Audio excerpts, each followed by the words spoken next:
Good evening, everybody. I just saw the good news. Before I got on here, all up in the Discord. Thank you, Ava, for sending that. That's exciting. And it feels like the right thing is about to happen.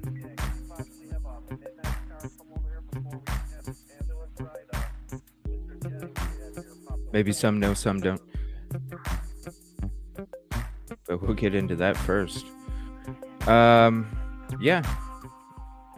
Again, had a night was going to do the theories and stuff, and I'm like, oh my gosh. Now all of a sudden, it was like last night's show. All of a sudden, that press conference, web conference came out of nowhere. It's like, well, I gotta cover that. And then today, I got probably... it's interesting. I got about an hour and a half of some interviews and clips and chatting. Some new interviews with the mom on 2 of them. There's 2 of them. So we got 2 new interviews with mom. A little bit of Ellie mixed in. And then I came across this one as well but it had to do with Paul and Maggie. So I think I'm going to save that one for another episode. But it's interesting because it almost seems like there's been some kind of change over there with some of the LE. So it sounds like, because from what I was hearing from these individuals, I was pretty impressed, honestly. I was like, wow. So before this news came out, right before the show, earlier this afternoon, I was already feeling that. So it's kind of interesting that this other news came out. Yeah, it's going to be sweet. Thank you, everybody, for hopping in. I appreciate it. We'll get to that in a second. I got to get to you first. What's up, Kib Kitty? How you doing? Thank you for joining, and I always appreciate that. Ava, hugs and hearts. Oh, yeah. There's those rock hands. Always got to have the rock hands and the peace sign. Good evening, Dre. Yes, Dre, how are you? Is everybody doing okay with the weather and stuff? Skittles, thanks for hopping in. I appreciate it. Thanks for being a new sub, too. I see you around a lot. When I noticed that you subbed, I started, when I was in my other, this other shows I was listening in on and stuff, I was like, dang, Skittles Riddles is everywhere. What's up? Thank you. I appreciate you taking out the time. SRB, Punksy.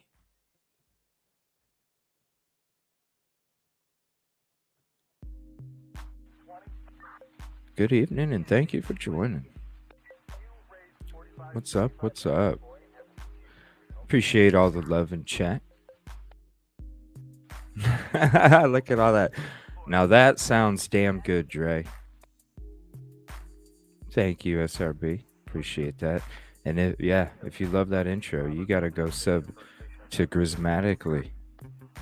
make sure you get the .4939 in there. So make sure you hit that link. And if you ever need the link to Grizzly with this intro, just go to my actual home, my not my live section, but my video section. And I have the intro up there so anybody can always go at any moment to go check out that intro again on its own, and also go sub the man. Good stuff. Thank you. I appreciate it. Thank you for your support, everybody. Maybe the truth will finally, I think it is. And then we got that autopsy coming now. Fingers crossed. This autopsy has no freaking connections politically or medically to all the foolery that took place before. I'm everywhere because I love my true crime, been wanted to catch. I appreciate that. Really, it makes me like I'm just a little. I've always told everybody I'm just a little minnow amongst sharks. So I always appreciate that because you could be on any one of these other ones. Truth comes out in the end. It always does. Sometimes it just takes a little longer than we want. All right, I'm going to go ahead and share this great news.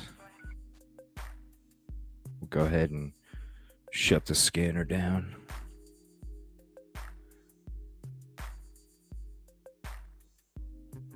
All right, here we go.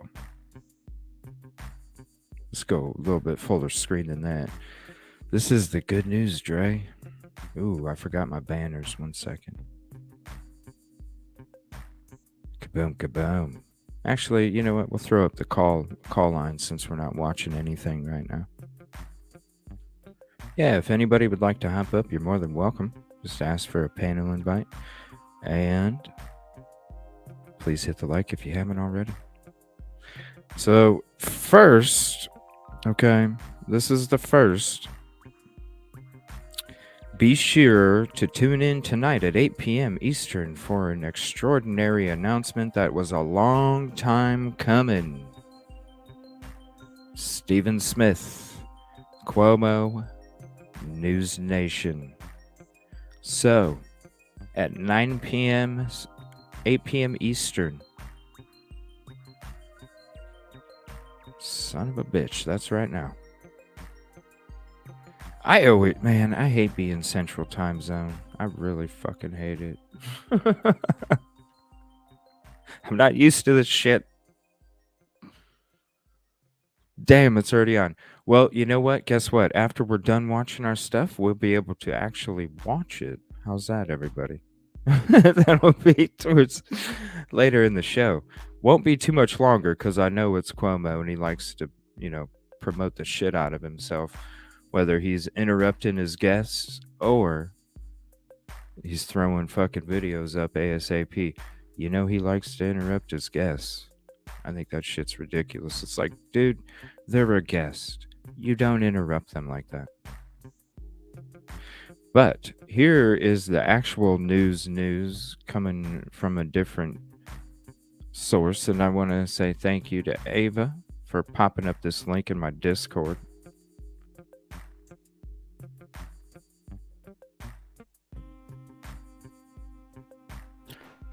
And here's the breaking news.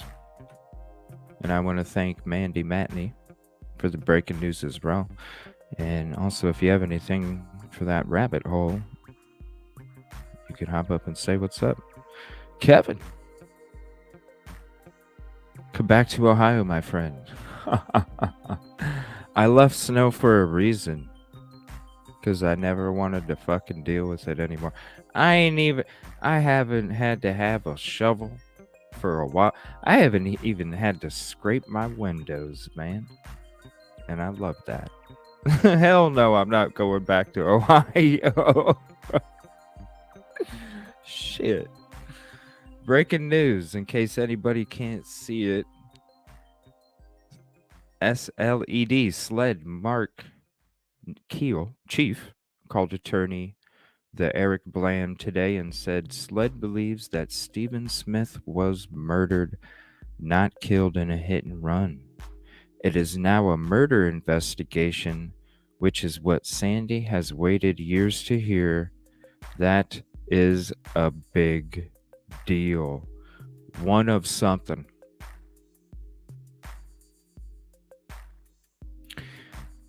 We'll go ahead and continue to read. Chief Keel told Eric specifically that SLED was waiting for the Murdaugh trial to be over to focus their efforts on the Stephen Smith case. They now can devote a lot more resources and manpower that the trial is over. Also important, Chief Keel told Eric specifically that they believe now that the Murdaugh trial is over, witnesses in Hampton County should be more forthcoming in the Smith investigation. SLED Chief Mark Keel said that they fully support Sandy Smith and her efforts. That is also a big deal. Keel said SLED welcomes the partnership of Bland Richter on the Stephen Smith case, which is amazing. There will still be an independent exhumation on Stephen Smith's body, but SLED would like to be present and participate. This is great news. Hell yeah. That is great frickin' news. Right before the show. Thank you, Ava. Why are they not on yet, Kib Kitty? Cassie. Yeah, I'm not really fond of tornadoes. Was it already on? I can check my breaking. Here, let me check my breaking real quick. Because I know Cuomo, he puts videos up ASAP. So we got some interviews with the mother. You know what? There'll probably be interviews with the mother tomorrow too. Oh man, I'm trying to get a night off.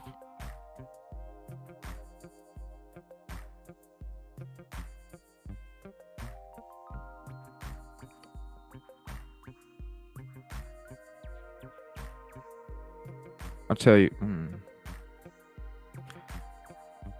Let's see. I'm not seeing nothing so far.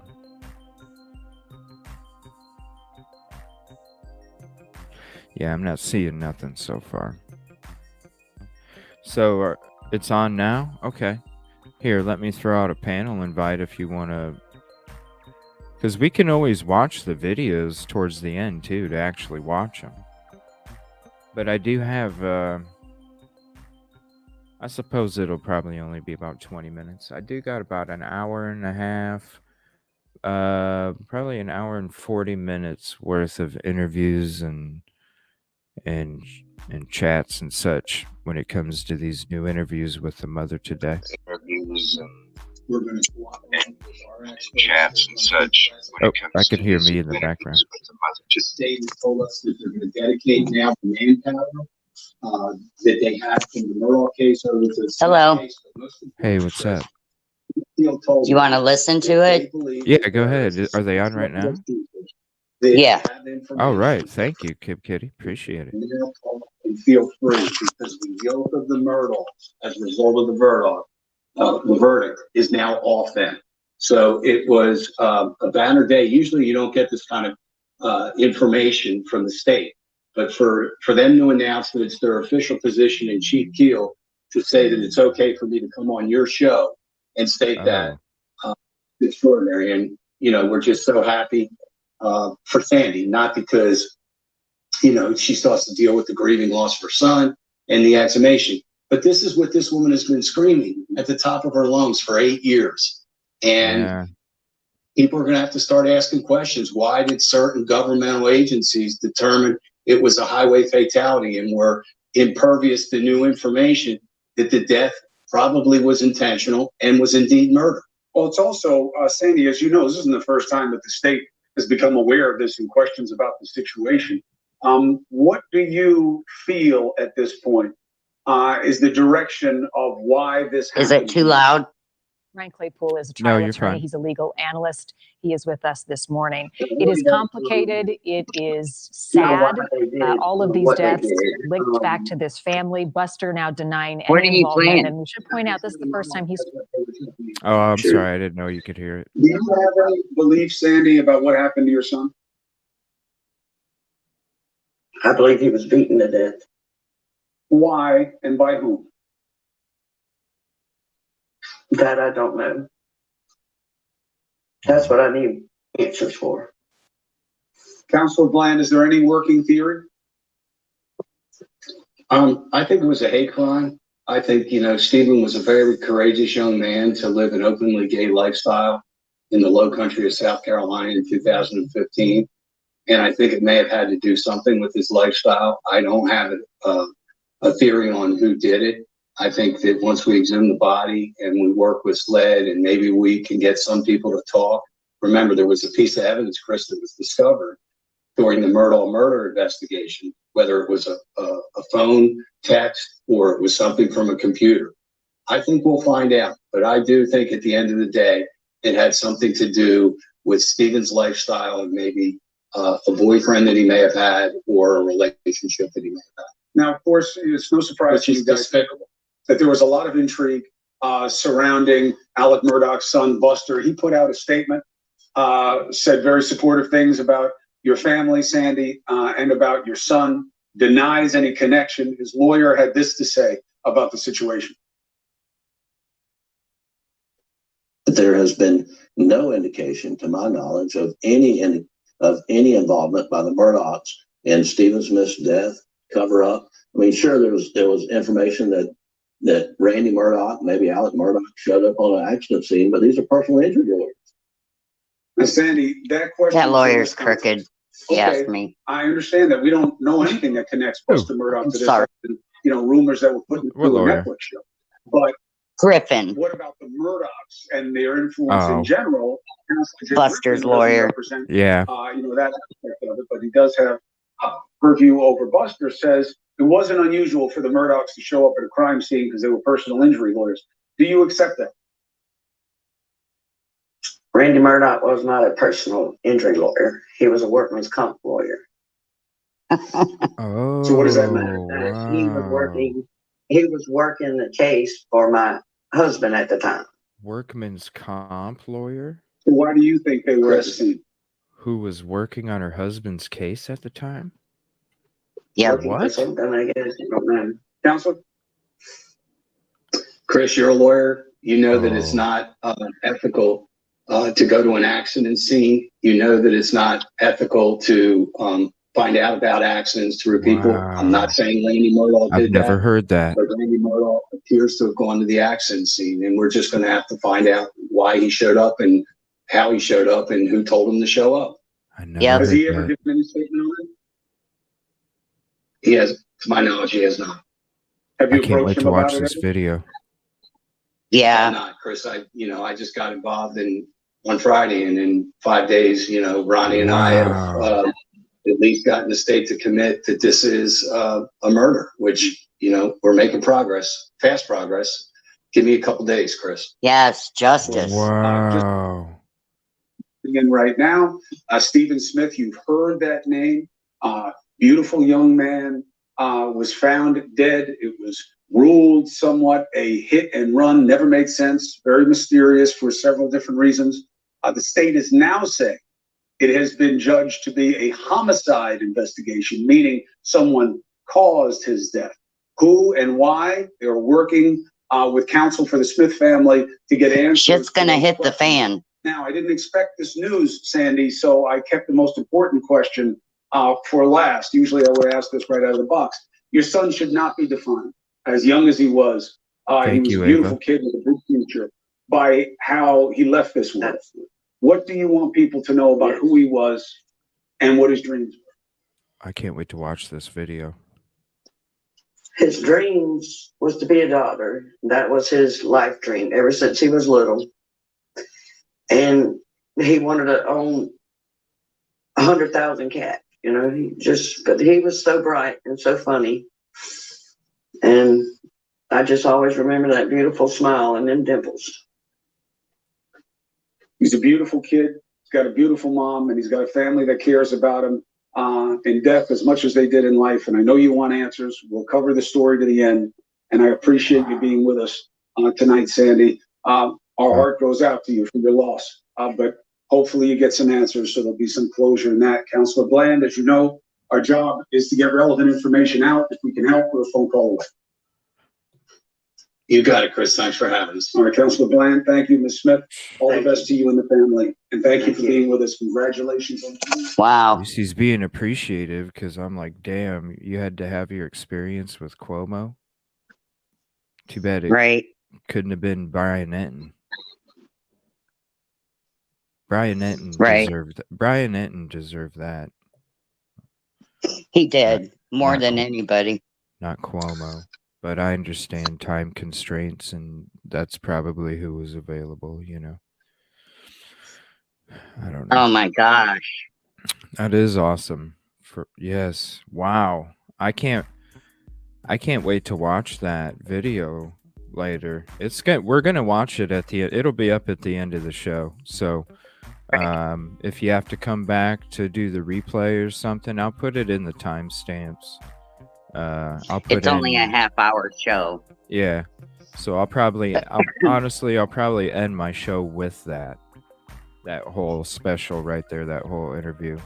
I'll end my show with that, and then I'll just put it in the timestamp so that way you guys know exactly where it's at if you ain't got that much time. Wow. Yeah. Exactly. And you know, as we've been investigating this, you know, we've been pouring a lot of time into trying to understand and learn. And you know, it was so obvious to everybody that it was not a freaking hit and run. And it's about time. It's about time. It is 8 years in the 8 years too long, really. Right. And it should never have been a closed case. It should have been open the whole time.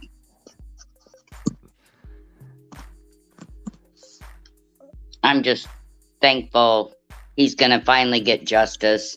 Sandy's going to get justice. The family. Let's hope. They got that autopsy, so I don't know. Have you heard anything more about the medical, you know, whoever's performing it, where it's being done?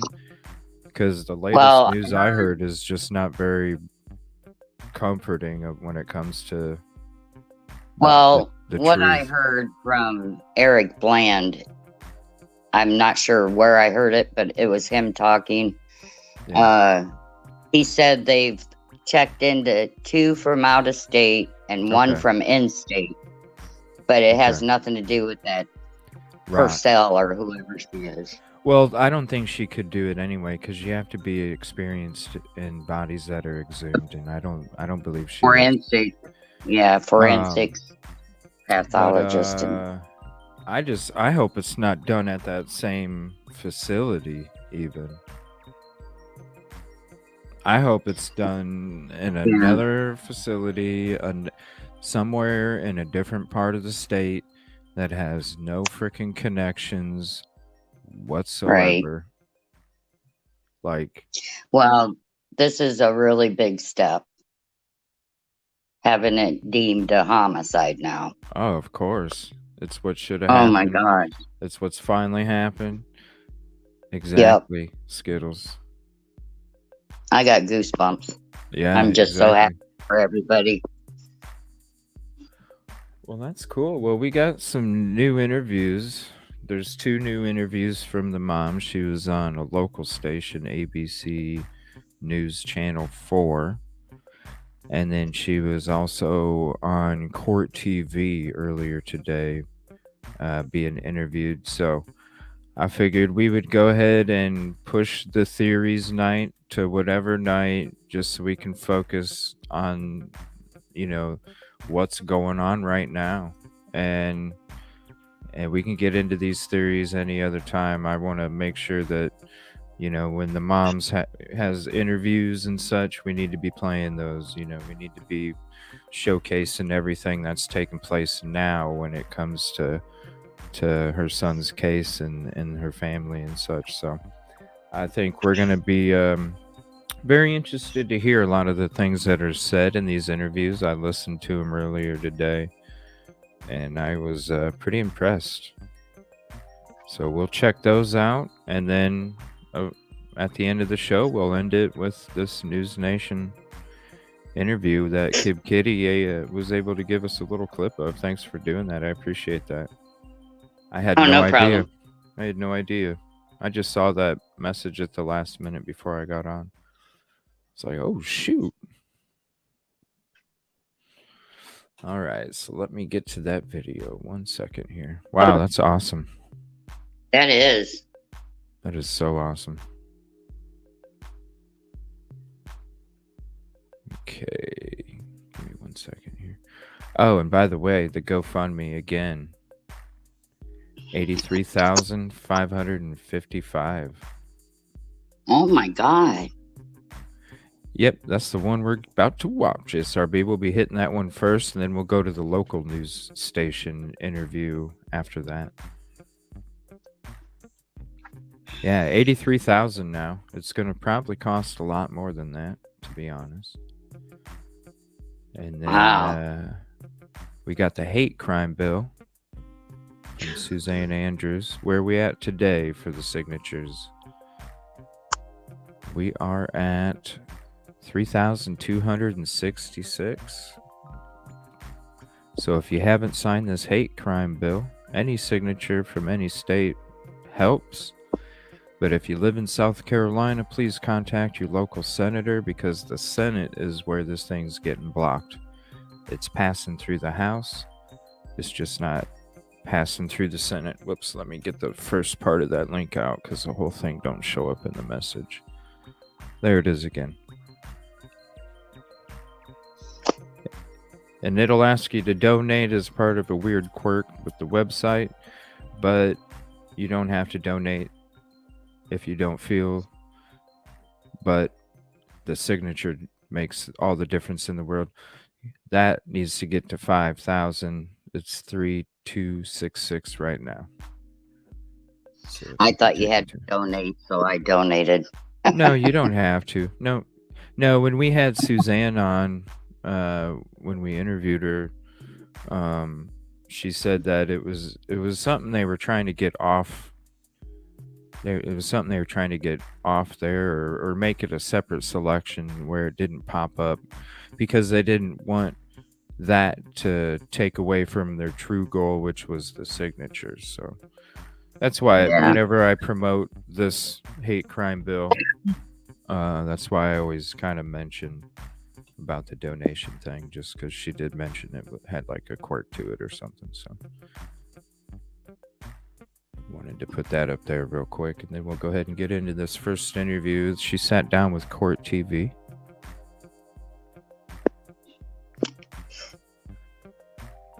And let me see here. And if there's any other breaking news or information, definitely shoot me a message.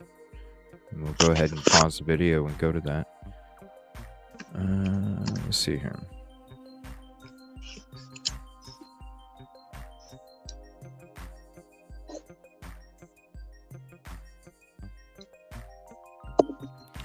Okay, so this video is, hit that like, is from 7 hours ago,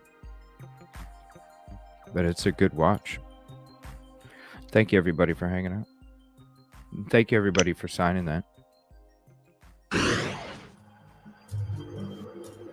It's a story that doesn't seem to make a lot of sense.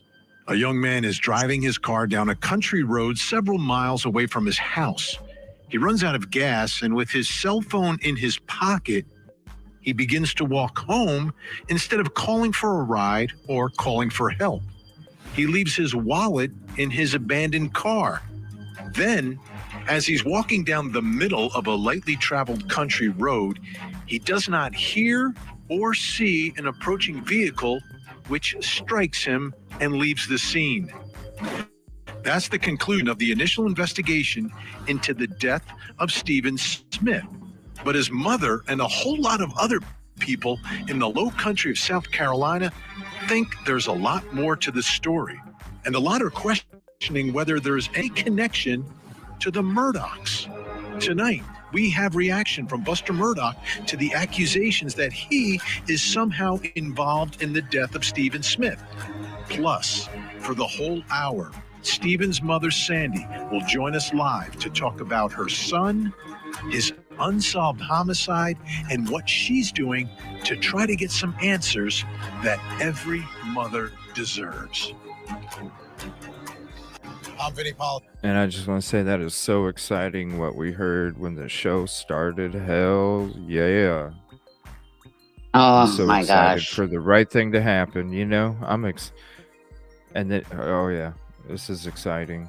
Dan, thank you so much for joining us tonight It is, damn it. here on Closing Arguments. This next hour is important. And we love Vinny. Absolutely important. Look at that We're blue talking tie. about That an matches my unsolved logo. case here. So let's get right to it. And we begin with Alec Murdaugh. You know, we've been covering this trial. We've been covering everything surrounding this circle of things, of strange occurrences and deaths connected to Alec Murdaugh and the Murdaughs. And tonight there's more to this story. And there's more to what this is. We don't exactly know yet because the level of investigation that was needed to be done was not done. So let's talk about Stephen Smith. This is an unsolved homicide. No matter how you look at it, whether it's a hit and run or something much, much worse, this is an unsolved homicide. Someone is responsible for the death of Stephen Smith who has not been brought to justice. Oh, yeah. And it needs to happen. It absolutely needs to happen. Now, there are some whispers in the low country of South Carolina. There have been. You may be very familiar with what those whispers are. If you spent any time at the Colleton County Courthouse like I did, you heard them. If you've watched any of the documentaries connected to Alec Murdaugh, you have heard them. So tonight we're going to get some more firsthand accounts of what exactly is going on. Is that the name of the thing? Whispers in the Low Country? What's the name of that program and where do you find it, SRB? If it's on Netflix, I'm just gonna have to freaking get Netflix. Tired of being left out. They got an MH370 documentary on there I've been hearing about. All this Murdaugh stuff. Yeah, it's Murdaugh Murders Low Country or something is one of them. Prime. Amazon Prime? I got Amazon Prime. Really? Well, maybe you can get it. But you can... And Hulu. I don't know if I can... You know what? I probably would be able to find it on Hulu, I think. I mean, we could always hang out. Well, you probably can't stream it since it's on those platforms only. So we could always hang out offline, StreamYard or Discord or something, and I can always screen share it. We could always do like offline StreamYard or Discord. I like StreamYard because I can go like completely full screen. Those seem to work out pretty good, don't they, Kid Kitty? Like the offline StreamYard projects and stuff? Doing the full screen? No? I have no idea, Discord CJ. is where people usually do it. Yeah. Whenever I did in Discord, the screen wasn't very big.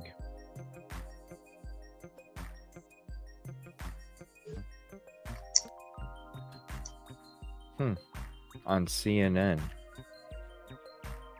I'm surprised it's not on YouTube then. Maybe it is. Is it on YouTube? That's funny, SRB. I'm looking and I don't see Low Country or I see Murdaugh Mysteries. Yeah. I see. Oh, here it is. Low Country. The Murdaugh Dynasty. Send it to KibKit or SRB and see if it's the same one. You can, but go ahead and send it to me too, and we'll check it out some episode. All right, I'm gonna go ahead. Well, and I don't know how I can send it to you. I'm just looking on Hulu. Oh, on Hulu. Oh, I thought you were on YouTube. Yeah. No, I'm looking on Hulu. Oh, the Netflix one. I heard the Netflix one is where those pictures came from. Yikes. 62. Yeah, never mind. I do have Amazon Prime though. Okay, I'm gonna get back to this video here. In the relationship and related to the death of Stephen Smith. I will say this, those whispers connected to the Murdaughs in one way or another, that somehow they involved themselves or connected themselves to the death of Stephen Smith. But where are those connections exactly? Hey, and Pam. why were they trying to connect themselves to this case and this investigation? We do know that Buster Murdaugh was a classmate of Stephen Smith. We know that, okay? Is he connected in some way to the death of Stephen Smith? Well, we've seen no evidence of that.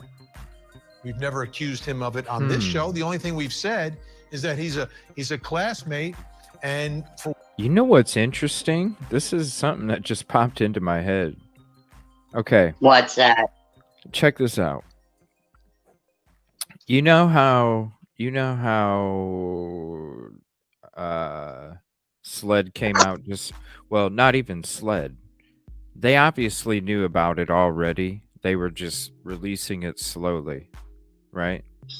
Through back channels like Twitter, Mandy Matney, then attorney, hey, check us out, we got some, and then finally so there was like a drip feed kind of thing going, right? Isn't it interesting that Buster came out with a defiant denial right before that? Oh, right before the big news. Right. Ah. I bet they had his ass in for questioning. I bet they did. And that's why he came out with a big fucking denial. Because we were all like, whoa, this is fucking strong. This is strong statements, right? But I'm sitting here watching this, and it just popped in my fucking head. I'm like, whoa, wait a minute. That's gotta be why he came out so fucking strong. I think you have a point. Crazy shit. All right, back to the video. Sorry. For whatever reason, his name comes up in some whispers and some documentaries because of the nature of this case being completely unsolved, and some relatives of Buster may very well have attempted to connect themselves to the investigation or the case involving the death of Stephen Smith. So it's a lot of weird things going on here that just don't make sense. And since Alec Murdaugh's been does now, Vinny, already of murdering two members of his now. own family, I mean, nothing is out of bounds in this investigation because of the level of influence that this family has had for years that should no longer exist at this point. So we're talking about Buster Murdaugh. I want to read for you a statement from Buster Murdaugh, which was now officially released. He's actually talking about the death and the accusations associated with him connected to the death of Stephen Smith. So let me read it for you. This again is Buster Murdaugh. I have tried my best to ignore the vicious rumors about my involvement in Stephen Smith's tragic death that continue to be published in the media. I need to go play the lotto tomorrow. I'm just saying. As I grieve over the brutal murders of my mother and brother. I love them so much. And I need to get a lotto ticket. I haven't spoken up until now because I want to live in private while I cope with their deaths and my father's incarceration. Before, during, and since my father's trial, I have been targeted and harassed by the media and followers of this story. This has gone on far too long. these baseless rumors of my involvement with Stephen and his death are false. I unequivocally deny any involvement in his death, and my heart goes out to the Smith family. I am requesting that the media immediately stop publishing these defamatory comments and rumors about me. So Buster Murdaugh completely denying any involvement, denying any connection, it seems, to Stephen Smith at all. And up until this point, this is the first time we've heard from him. So it's good to have his side of everything that's going on here. But let me bring in someone whose perspective on all this is much more important. Special guest joining us tonight by phone from Barnell, South Carolina, Stephen Smith's mother, Sandy Smith. Sandy, want to make sure you can hear me. How are you doing tonight? Elated tonight, and thank you for having me on your show. That's good to hear, Sandy. Before I hear any response from you to this statement released by Buster Murdaugh, there are a lot of people who may not know the story. A lot of people may not know your son. So let's begin there. If you could start and introduce your son, Stephen, to folks watching tonight, to people listening to the show, and to me. Tell me about your son, Stephen. We called Stephen my miracle baby. He was born 2 pounds, 12 ounces. He survived when they said he only had like a 45% chance of life. He also survived a drowning accident. And he wanted to be something in his life. He survived. He was very intelligent, very bright, very humorous, but he was just our angel. You said he wanted to be somebody. Tell me a little bit more about that. What was it that he wanted to do, that he wanted to be? He wanted to be a doctor, so he could go to overseas and help children that do not have medical care. But he started out in nursing, and then he would get his nursing degree and then work his way up. Felt like he had a little bit of a calling to help others. Oh, he did. He saved animals that was hitting the road. He'd be always bringing home a hit dog, a cat, and he nursed them all back to health. Huh. So what was going on in Stephen's life around the time that he was killed? What was happening? I've raised children as well. You raise them, and certain times of their life, certain things are at the kind of the forefront of what's going on in their world. What was going on in Stephen's world?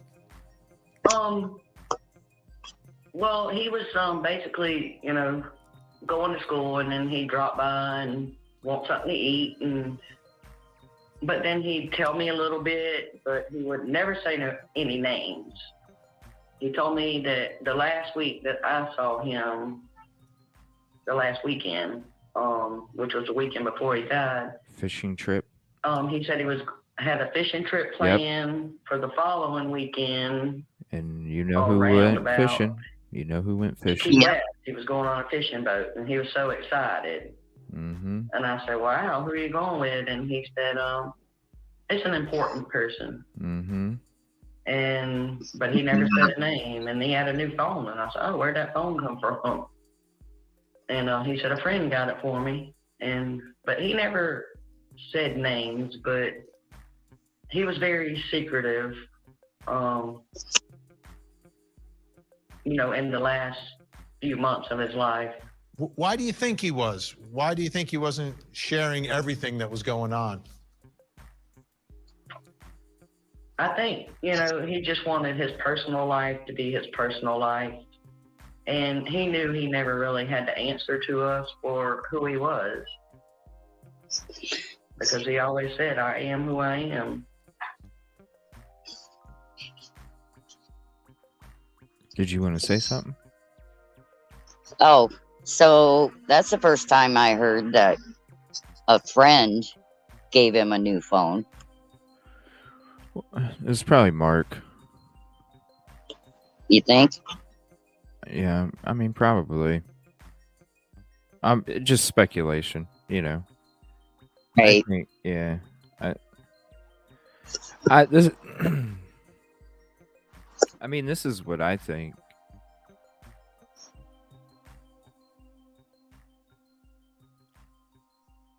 I think somewhere around that car is where the altercation took place. If it wasn't at the car, it was by there. I mean, I kind of have suspicions about it being at Moselle because that's where they found a bat, I heard. Yeah. I feel like that was I feel like that was a meetup spot. The more I look at the map in Google, and all the times I was either doing research off the show or using it for the show, I just kept seeing that. I'm like, it's just got to be a meetup spot. Yeah. It's just too perfect for it, especially at night in the country. Right. But I don't know. Yeah. Because like when we heard what Mark was saying, he said that he heard big truck tires and dogs barking. See, that's why it makes me feel like Moselle. Right. And there was... Because they had big trucks, they had dogs. Well, you remember that interview? The interview that we heard from Ben. Let me see. I think it was Ben. Ben... I could be wrong. I think it was Ben. Ben had heard that there was 3 people in a truck. One of them was Buster. They drove by. According to them, drove by, turned around, and were harassing him. When we heard Mark talking, Mark was saying, I asked him if he was walking, and he said no. But I heard truck tires, like if you got big truck tires with a lot of tread, you can hear the bzzz, going down the road. And then you got trucks, you got dogs barking, dogs in the back of the truck bed. And then what did you say again? You thought it took place? I thought it speculation, but I thought at the Murdaugh at Moselle, because they have trucks, they have dogs, they found evidence there during the murder investigation. Mm-hmm. I don't know. It just sounds suspicious. I know. And that's just one of the theories, though. Right. That's just one of the theories. We're going to get into a theory night at some point. Trust me, I promise.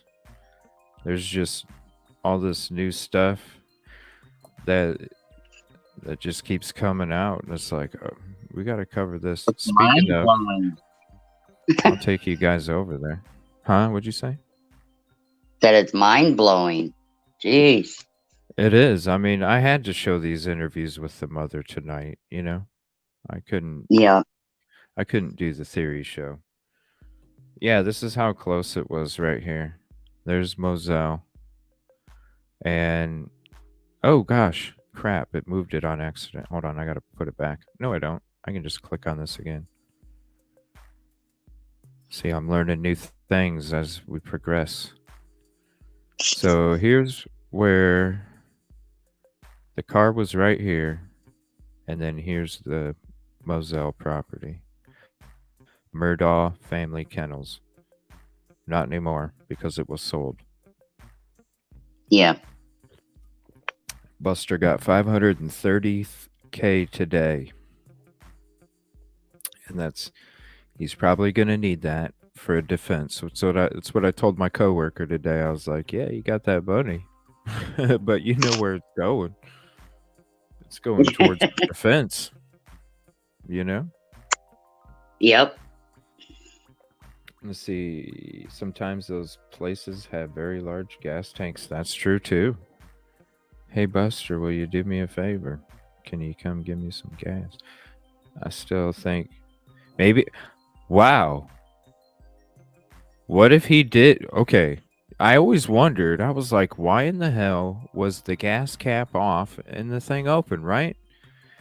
I'm asking people like, who, when you run out of gas, who leaves their gas cap off? Unless you're already expecting somebody to come bring you some gas. Right. If you're expecting somebody to come bring you some gas, then you're already going to have your gas cap off and your gas cap open, already ready for that person. So when they get out, it's already open for them. I bet you he was expecting somebody to bring him gas there. He wasn't walking. This is what I think happened.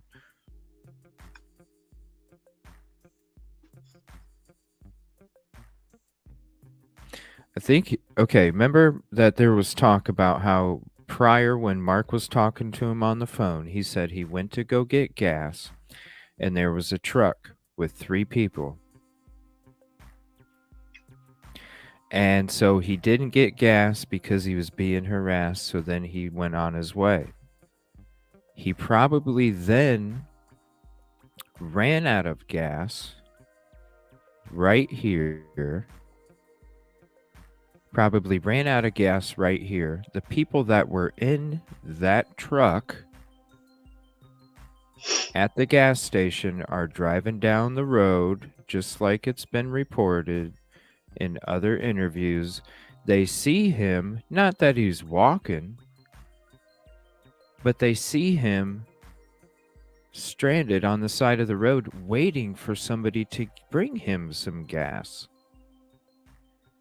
They turn around, come back around, harass him. He can't go anywhere, so they basically force him into the truck. That's why he tells Mark, no, I'm not walking. Barely says anything. Mark can hear dogs barking, and he can hear big truck tires. And then they took him somewhere in another location, obviously, to commit the crime. And probably because they knew him, because it's a small town, they probably knew where he lived. So they were like, you know what? We'll just go ahead and put it right here. Or who says, again, that this vacant property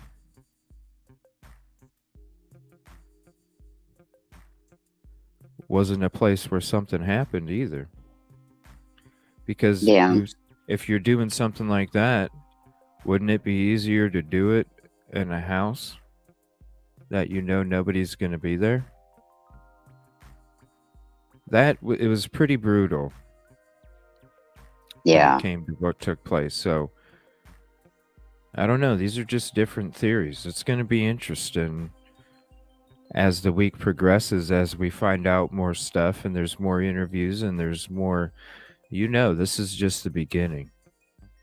So I wouldn't be surprised if there's more stuff coming out each night of this week.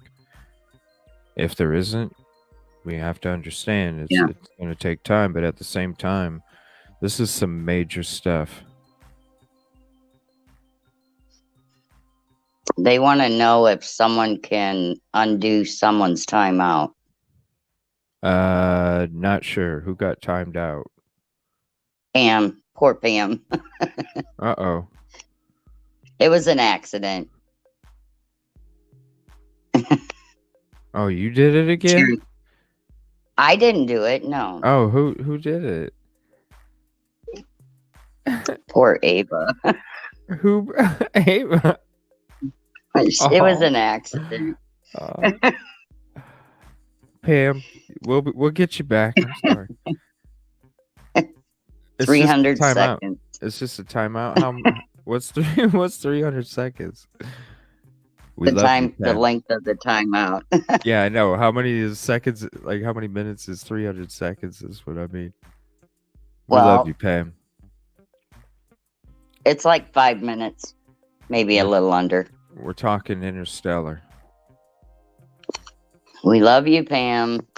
Good evening. Good evening, Allison. Wow. Yeah, exactly, Ava. Somebody must be. And just like what we heard earlier, from Mandy Matney on the Twitter in the beginning of the show, like they wanted to make sure and wait until the Murdaugh case was done so then more people would be comfortable to talk. Well, I bet people start talking now. Mm-hmm.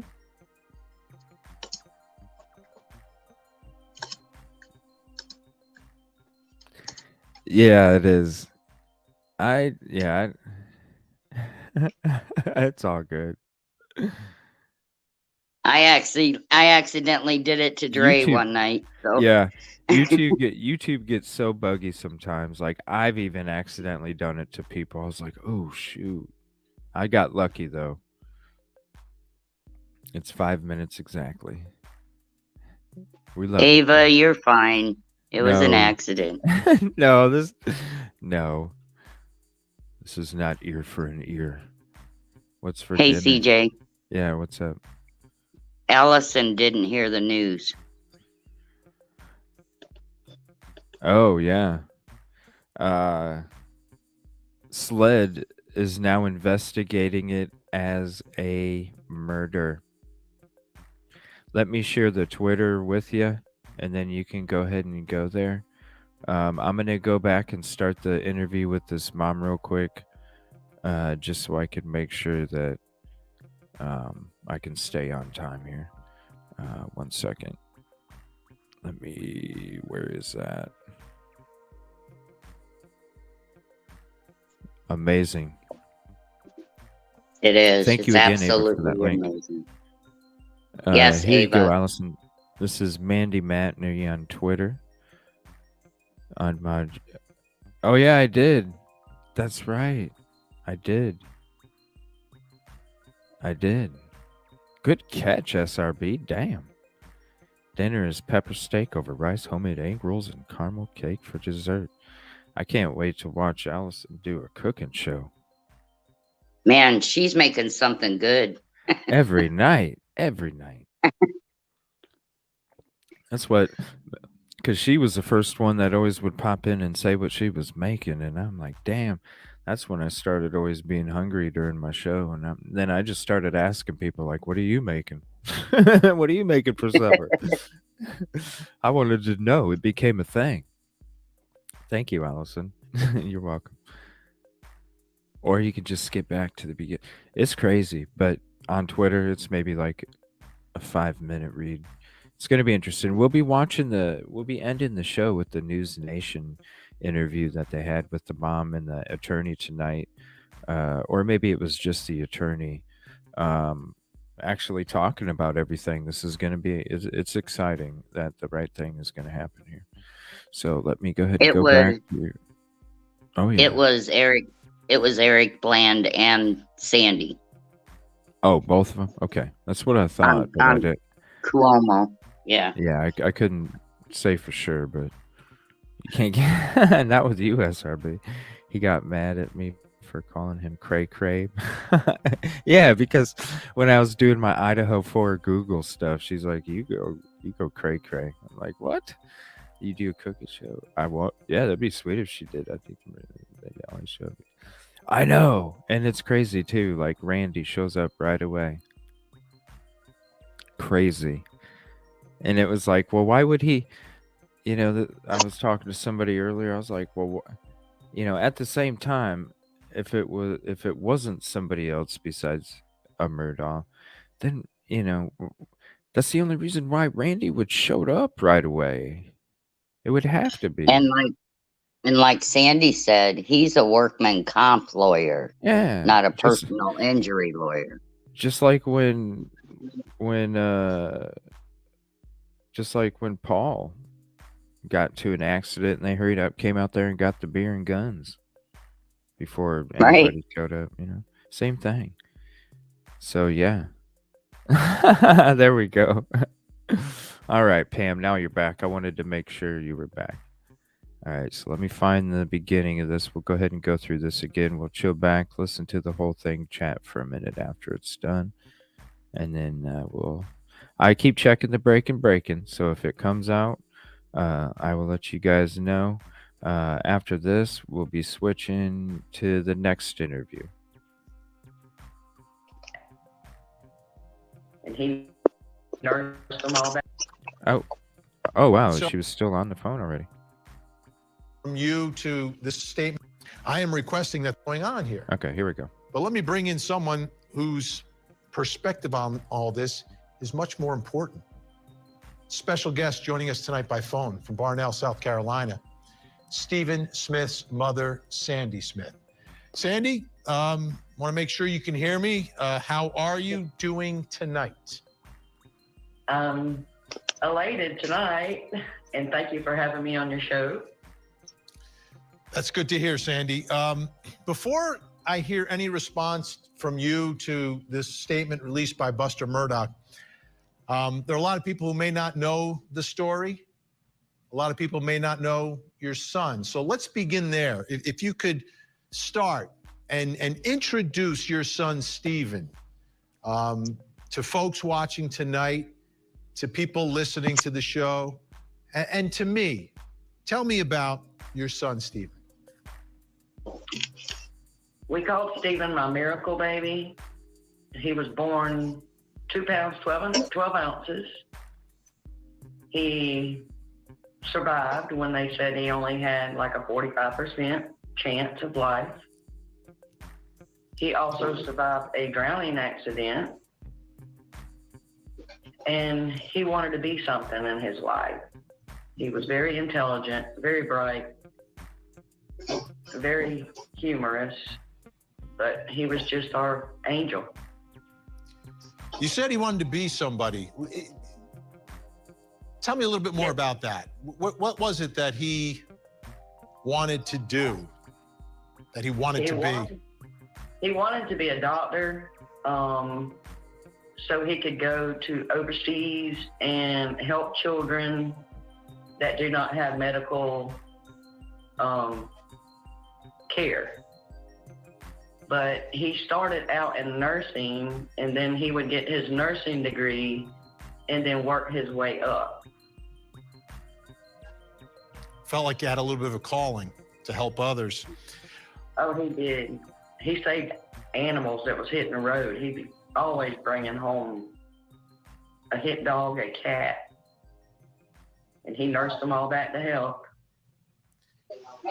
So what was going on in Stephen's life around the time that he was killed? What was happening? I've raised children as well. You raise them, and certain times of their life, certain things are at the kind of the forefront of what's going on in their world. What was going on in Stephen's world? Well, he was basically, going to school, and then he'd drop by and want something to eat, but then he'd tell me a little bit, but he would never say any names. He told me that the last week that I saw him, the last weekend, which was the weekend before he died, he said he had a fishing trip planned for the following weekend, or roundabout, to Key West. He was going on a fishing boat, and he was so excited. And I said, wow, who are you going with? And he said, it's an important person. But he never said a name, and he had a new phone. And I said, oh, where'd that phone come from? And he said, a friend got it for me. But he never said names, but he was very secretive. in the last few months of his life. Why do you think he was? Why do you think he wasn't sharing everything that was going on? I think, he just wanted his personal life to be his personal life. And he knew he never really had to answer to us for who he was. Because he always said, I am who I am. And tell us a little bit more. What I am who I am. What did he mean by that? He had this little card that he toted in his pocket, and it said, I am who I am. God made me, and God don't make mistakes. That's awesome. That's pretty awesome. Yes, he was awesome. Let's focus in on that day. What did you talk to him that day at all? Did you talk to anyone who did interact with him that day? He had school that day. So he was in Orangeburg, and his twin sister Stephanie told me that he had came home and he got a shower, and then he said he would be back later, and he never came back. All right. So where is he going to school? Where is he living, and who's he living with? All right. During school days, he would stay at his father's house on Joe Malley Road. Okay. And on weekends, he would stay in Barnwell with me. Gotcha. So he said he was going. Who did he tell he was going out, and about what time? Do we have times? Do you have any sort of timeline? He said, I'll be back. So he left around 5. And he owned a car? He did. And was that the car that he took that day? It is. Yeah, that yellow, I call it the yellow banana. So my understanding is that the car ends up on the side of the road, and reports are that it was out of fuel. Does that make sense to you? No, because if he was out of fuel, he would have immediately got out of the car, went in the woods, and called his sister. Because he didn't like strangers, I guess you would call it. He didn't want anybody stopping. So he would hide in the woods, and then he would call his sister, hey, my car's on the side of the road, tell where he's at. And they would go and they'd see the car, and then they'd call him and say, well, where are you at? He said, well, you just passed me. And so they'd come back and say, well, where are you? And then he would walk out of the woods. So did anyone that you've spoken to or know about talk to him after the car is on the side of the road? I do not know. And I know the first call would have been to his sister because she lived right down the road with him on the Joe Malley Road, about 3 miles from where his body was found. And so he would have called her to come get him, which he's done several times. Which he's actually done in the past if he's gotten stuck somewhere. Right. That makes sense. They're twins. I mean, there's a special bond and relationship between twins. So we don't know what happened, right? That's the whole problem here. Right. When did you find out that something had happened? Where were you, and who contacted you? No one contacted me. I was in my car, and we have this radio station here that does a chit-chat show, and everybody listens to it. And so I was headed to work, and I heard on that radio station that they said somebody had threw a body out on Sandy Run and Joe Malley. So the first thing I do is call Stephanie to make sure they're okay. And she said, well, I don't know what's going on down there. And I said, well, I heard it was a body. And then she said, Mom, did Stephen spend the night with you last night? And I said, no, because he has school, the next day. And when she said he didn't come home that night, I felt it in my heart. My stomach just dropped. So the night What that an he is interview. found, Wow. are you at the scene? Are you there with investigators? Did anyone call up family members? Were they there? Who shows up at the scene? Nobody called family members. I had a best friend on the sheriff's department, and I called him and I said, please tell me that's not my son you're looking at. And he said, well, no, Stephen, he should be in school. And I said, well, he didn't come home last night. And he said, let me call you back. I'll put out an APB. And right then I knew that it was Stephen. But how we actually found out was his father was at work, and he got a call to go to the sheriff's department. So law enforcement did contact his father, and then they contacted his father's job. What? Gotcha. On DOT, and asked him to come to the sheriff. They needed him at the sheriff's department, but by then we already figured it out.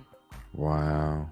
So that night, who is there? Are there any Murdochs at the scene where Stephen's body is found that night? When they removed his body from the road, and that was about 9:30. I seen me and my daughter and my son, Chris, seen Alex and Randy Murdoch at the scene. And as we were on our way to the funeral home to make arrangements. And that's when Randy Murdoch called and said, was that you that just passed by? And I said, yeah, we just passed by. And he said, well, I wish you would have stopped so I could have met you. How did he have your phone number? Any idea? Joel. Yeah. Because when he called Joel the day of Stephen's murder, when they were at the when Joel was at the sheriff's department, him and Stephanie were at the sheriff's department, I was on the phone with Joel, and Joel said, hold on, Randy Murdoch's calling. Whoa. And so he said that was strange. And I said, what was it? He said, Randy Murdoch called and wants to help with Stephen's investigation. And I'm like, what investigation? Well, at that time they changed it so many times. But at that time, we didn't know exactly what happened. Because after Joel got off the phone and got back on the phone with me, T.C. Smalls walked out and said, I'm sorry to tell you, but that was your son, and he's been shot. Whoa. Wow. Yes. Okay. So let me ask you this. Before that night, had you ever had interaction with anyone from the Murdoch family? Number one. He lives with his dad. Had Stephen ever mentioned anything about any Murdochs? He lived with his dad and his mom. I really didn't know them. I know when Stephen was in recreational baseball, Alex and Mr. Randolph were the coaches. And I never met Randy, John. I never met anybody else from the Murdoch family. But I mean, I've seen Buster at some school functions and stuff when we had to go to school. And they, at the Stephen and Stephanie's graduation, he graduated with them. So, but I only knew Mr. Randolph from, I was a manager at the Exxon, and he would come in and buy a pack of cigarettes every day. Gotcha. It's such a small community, so everyone kind of knows each other, but not really a big part of your life. All right, Sandy, Sandy's going to stay with us the whole hour, and really appreciate that, Sandy. We want to really understand where we are in all this, because today a huge development in this case, a big development that I think is going to help us get to where we need to be, which is an answer for Sandy. Take a listen here. This is Ronnie Richter and Eric Bland today making a huge announcement. Sandy Smith has never accepted the conclusion of the cursory investigation that followed his death that concluded that his death was a result of a hit and run. And it is our job today, it is our honor today to launch a new investigation into this death in the hopes of finding real answers to the questions that still persist surrounding Stephen's death. What we're going to do is start over. We're going to hire experts who are going to come into this case with a fresh set of eyes, with an open mind, without any preconceived conclusions, being objective, and wherever the facts go, that's where the investigation will go. This is big. Let me tell you, this is monumental. Eric Bland, you know him from the show, relentless attorney on the job now with Ronnie Richter. Eric's going to join us in just a moment. Sandy is staying with us. All that plus coming up next hour. In Park City, Utah, get ready. Go ahead and pause it real quick since they're going to a commercial. Wow, she's saying a lot. What an interview. Holy crap. And he's asking the right questions too. And I appreciate her, because people have asked her questions and not gone beyond certain things. And Vinny has done it in a respectful way. And I appreciate her being comfortable to answer those questions, because those are a lot of questions that a lot of us wonder. Like if he ran out of gas, he would have instantly ran into the woods and called, and then wouldn't even come out of the woods until he said that he saw them pass by. So you know damn well he wasn't walking in the middle of a frickin' road that far away from his car. Exactly. Because I'm gonna, like, you're talking 3 miles. That's where his body was found from his car, was 3 miles.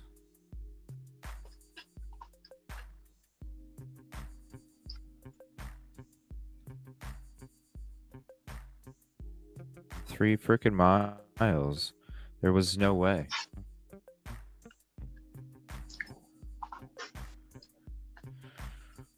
Wow.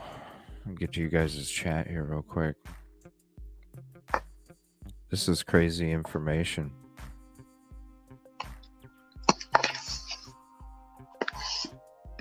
Yeah, for everybody that didn't know, he lived with his dad during the weekdays and his mom during the weekend. He was unalived on a weekday, so he was at his dad's, and his dad lives at the Joe Miley Road residence.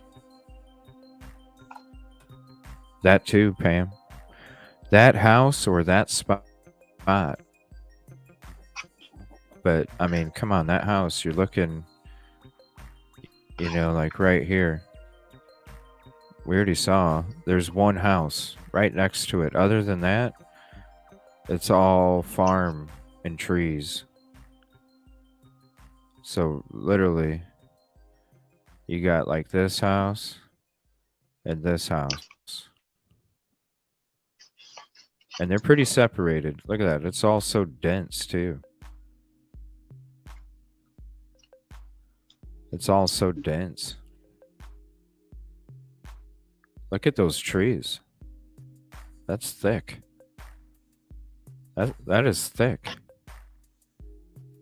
I mean,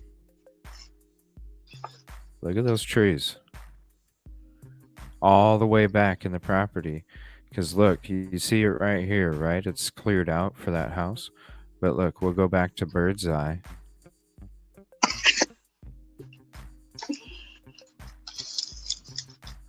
And look what's behind it.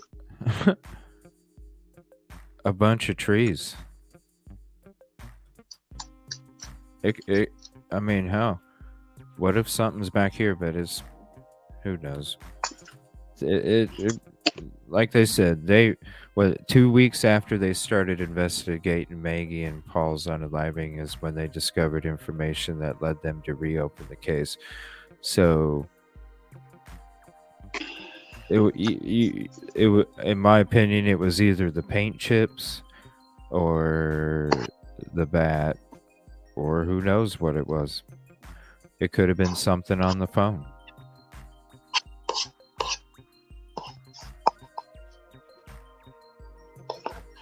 What is that? What are you doing? Who? You. Are you like scraping a bowl or something? I'm eating yogurt with crushed up graham crackers. I'm like, what the hell is that sound? Sorry. Easy hideaway.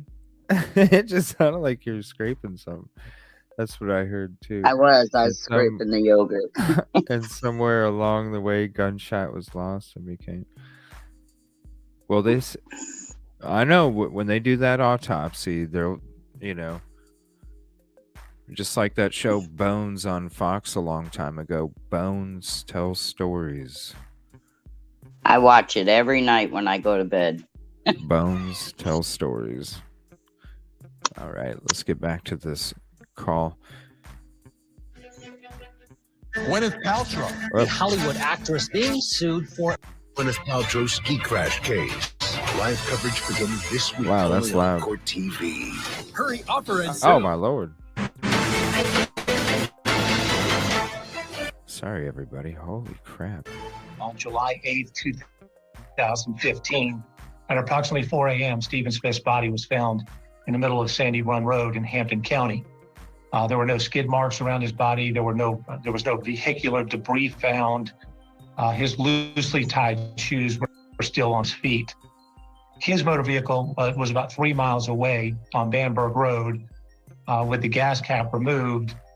And while it would appear that his car broke down and he had walked for help, he never called for help from the cell phone that was found on his body.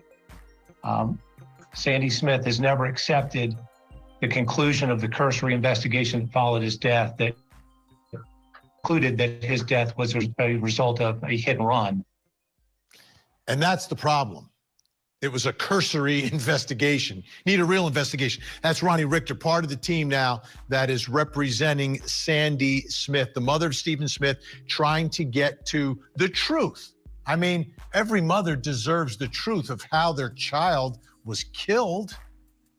Absolutely. And it hasn't been done. I want to show you a quick timeline here, just so you have a little perspective here. As you heard, July 8th, 2015 is when Stephen Smith's body is discovered in the middle of the road, initially deemed hit and run. June 7th is when Maggie and Paul Murdaugh are shot to death at the Moselle property. Then June 22nd, SLED reopens the investigation into Stephen Smith's death. June 22nd. March 2nd, 2023, Alec Murdaugh, as you know, convicted of the double murder. March 20th, Buster Murdaugh released a statement that we read for you, denying involvement in Stephen Smith's death. Still with me, Stephen Smith's mom, Sandy Smith, is with us, and joining us now also in Columbia, South Carolina, Sandy's attorney, also host of the Cup of Justice podcast, Eric Bland, with us. Eric, thank you so much. Great to see you tonight. Hope you're feeling okay. I understand not feeling great, so we appreciate your time tonight. But Sandy, this is indicative of who Eric Bland is. All right, this guy is banged up, just had surgery. He's on tonight because he knows he needs to get to the bottom of what happened. Stephen, he's relentless. Eric and Sandy, I want to give you both an opportunity to respond now because I read off the top Buster Murdaugh's statement. And I'll begin with you, Sandy. Any reaction, response to Buster's statement saying, "Stop talking about me. I had nothing to do with this"? Well, the thing is, it's not the family who's talking about him. It's everyone else. We've never said his name because we don't know. This rumor started on July 8th of 2015, and it's still going. But those words never came out of any of our mouths. Eric, your response tonight. Sandy is entirely correct, Vinny, and I had all clients that were as articulate, bright, and kind as Sandy. It would make my job so much easier. We have never, ever indicated that this crime was committed by Buster Murdaugh or any other Murdaugh. We have no knowledge whatsoever of who committed the crime. That's the whole purpose of why we have been retained and why we're going to go forward. We want Stephen Smith 2.0. We're not looking for Murdaugh 2.0. We want to do over on Stephen Smith. We think that the investigation got it wrong, that it was not a highway fatality, that it was a homicide committed somewhere else.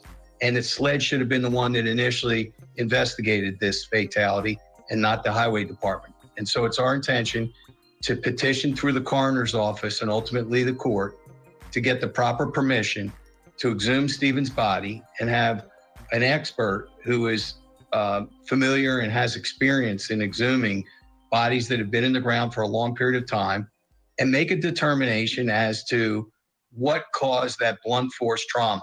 Was it indeed an automobile, as was initially determined by the pathologist? Or was it actually done intentionally? Obviously, a car intentionally hitting him could have been done. Or was it done intentionally by someone with human hands that wanted to kill Stephen and then drop him in the middle of the road? And we think, based on what we've seen already of the forensic evidence, that it could not have been a car. Stephen was wearing loose shoes, Vinny. They would have gotten blown off his feet if he was hit at the speed it would have taken to do the damage to the rear of his head. We know that he didn't have any bumper marks on his legs or on his hips or fender marks. You would obviously have that. So we think that Stephen was killed somewhere else. And it's our intention to find out what happened, not who did it. That's not what we are. We're not whodunit people. That's the job of law enforcement. We want to work with law enforcement. We want to share everything that we get with law enforcement. Yes, it would be great if it was a two-way street, if they could have told us what they've been doing since July of 2021 when they reopened this investigation. They have not, but that's okay. If they want it to be a one-way street for now, we'll share with what we get. But we intend to hire a forensic expert, a pathologist, and an accident reconstruction person. And just want to let folks know, and we talked about this last week, the GoFundMe account. The last I checked today, Sandy, was up around 72,000 or so, and still continuing to increase, which is great news. We'll give you access to the experts that Eric is talking about. Absolutely. And I know you've been very thankful to everyone who has donated. It's amazing, the outpouring from the community who wants a mom and a family to have an answer, and they want a young man who should be alive today to have justice. Everyone deserves justice. But Sandy, let me ask you, did anyone ever talk to you about the investigation into the hit and run? Like where we are in the investigation, where we've looked, what we've done? Or did they close the case and just not even worry about trying to figure it out under the initial theory of hit and run? Well, when Mate's team took over South Carolina Highway Patrol, they were not trained to do a homicide, and they kept saying it was a homicide. But it got thrown on them, this is your case, you take it. And they did try to interview people. They followed up every lead, but it went nowhere because then nobody would talk. But SLED did, Highway Patrol, they did a good job of working with what they had. but they're not trained to do homicides. They do vehicular. Vinny, if I may speak. Eric, has there ever been, do we know if there's ever been any sort of examination of, the digital record of what Stephen was doing that day, that night, phone records, social media, anything that is like such a big part of every case, including the conviction for double murder of Alec Murdaugh? We saw it all play out. There is so much information here. Do we know if that was ever extracted and looked at? Some, but not all. So what we intend to do is to do a 90-day look back on Stephen's life, 90 days before July 8th. Find out who he was communicating with, find out who he was dating, who he was friends with, who he was going to go away with. We want to take it forward to the date of death.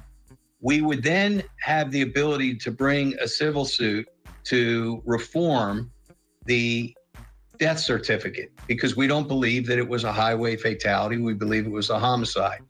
With that, we would have subpoena power and discovery rights under the rules of civil procedure.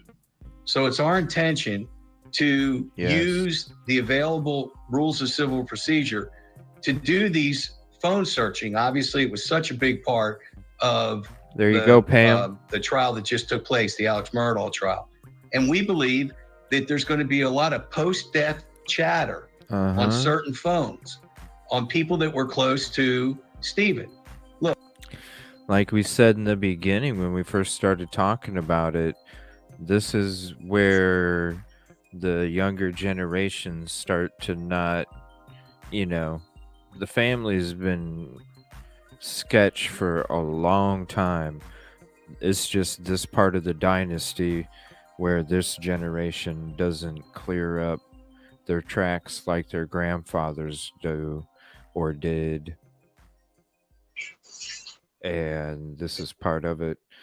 And I don't know, to me it sounds like the phone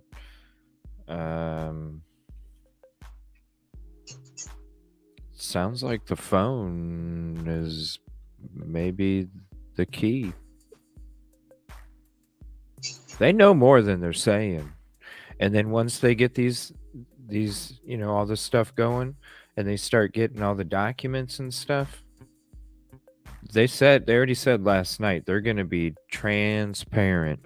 So everybody's going to be able to know with regards as to keeping the integrity of the investigation.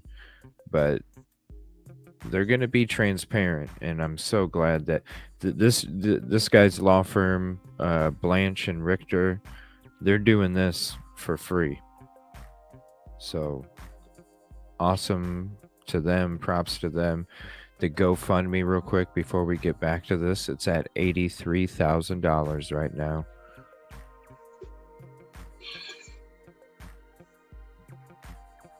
It's amazing what's finally taking place. And I bet. Oh, hold on. Sorry. Sorry. No, go ahead.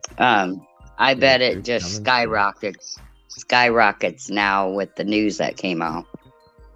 I know, that's what I'm saying. I'm going to try and have a theory night, but it all depends on what's breaking with this case, because the last two nights, we got new interviews. It's, we're finding out that, it'll happen soon. And I can't wait to get into the theories, especially since more information we anticipate is going to be coming out.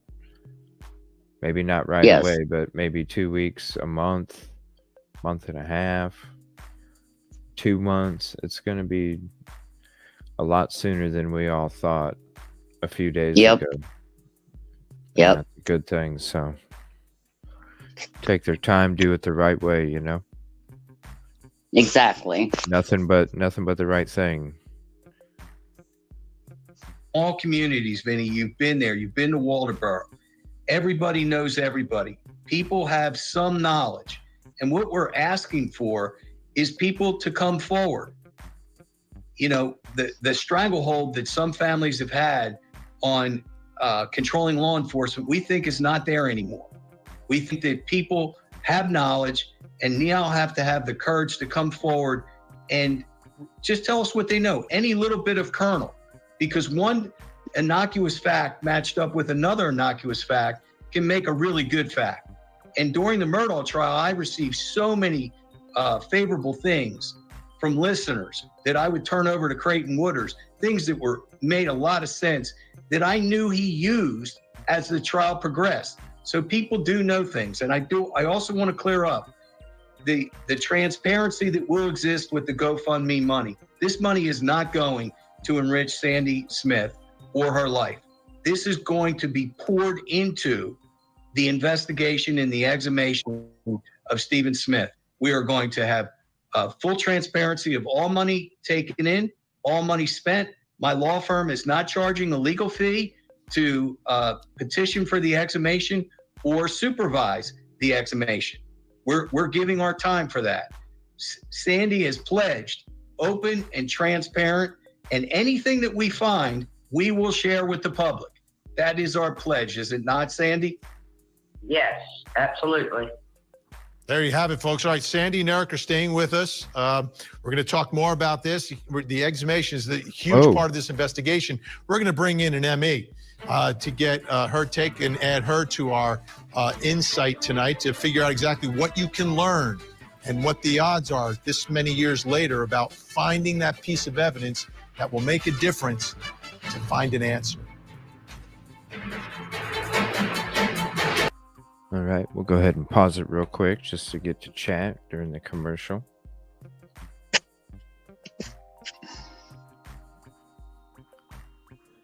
It's easy to deal with molehills than mountains. And yeah, I just think they just couldn't clean up. That the cleaning up got to be too much, and they just said fuck it and left it.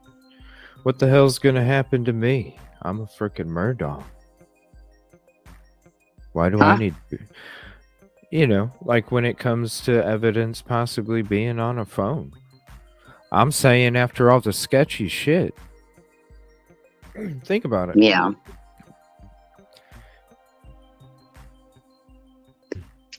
They didn't search their phones until the investigation for Maggie and Paul. So you got all of those things.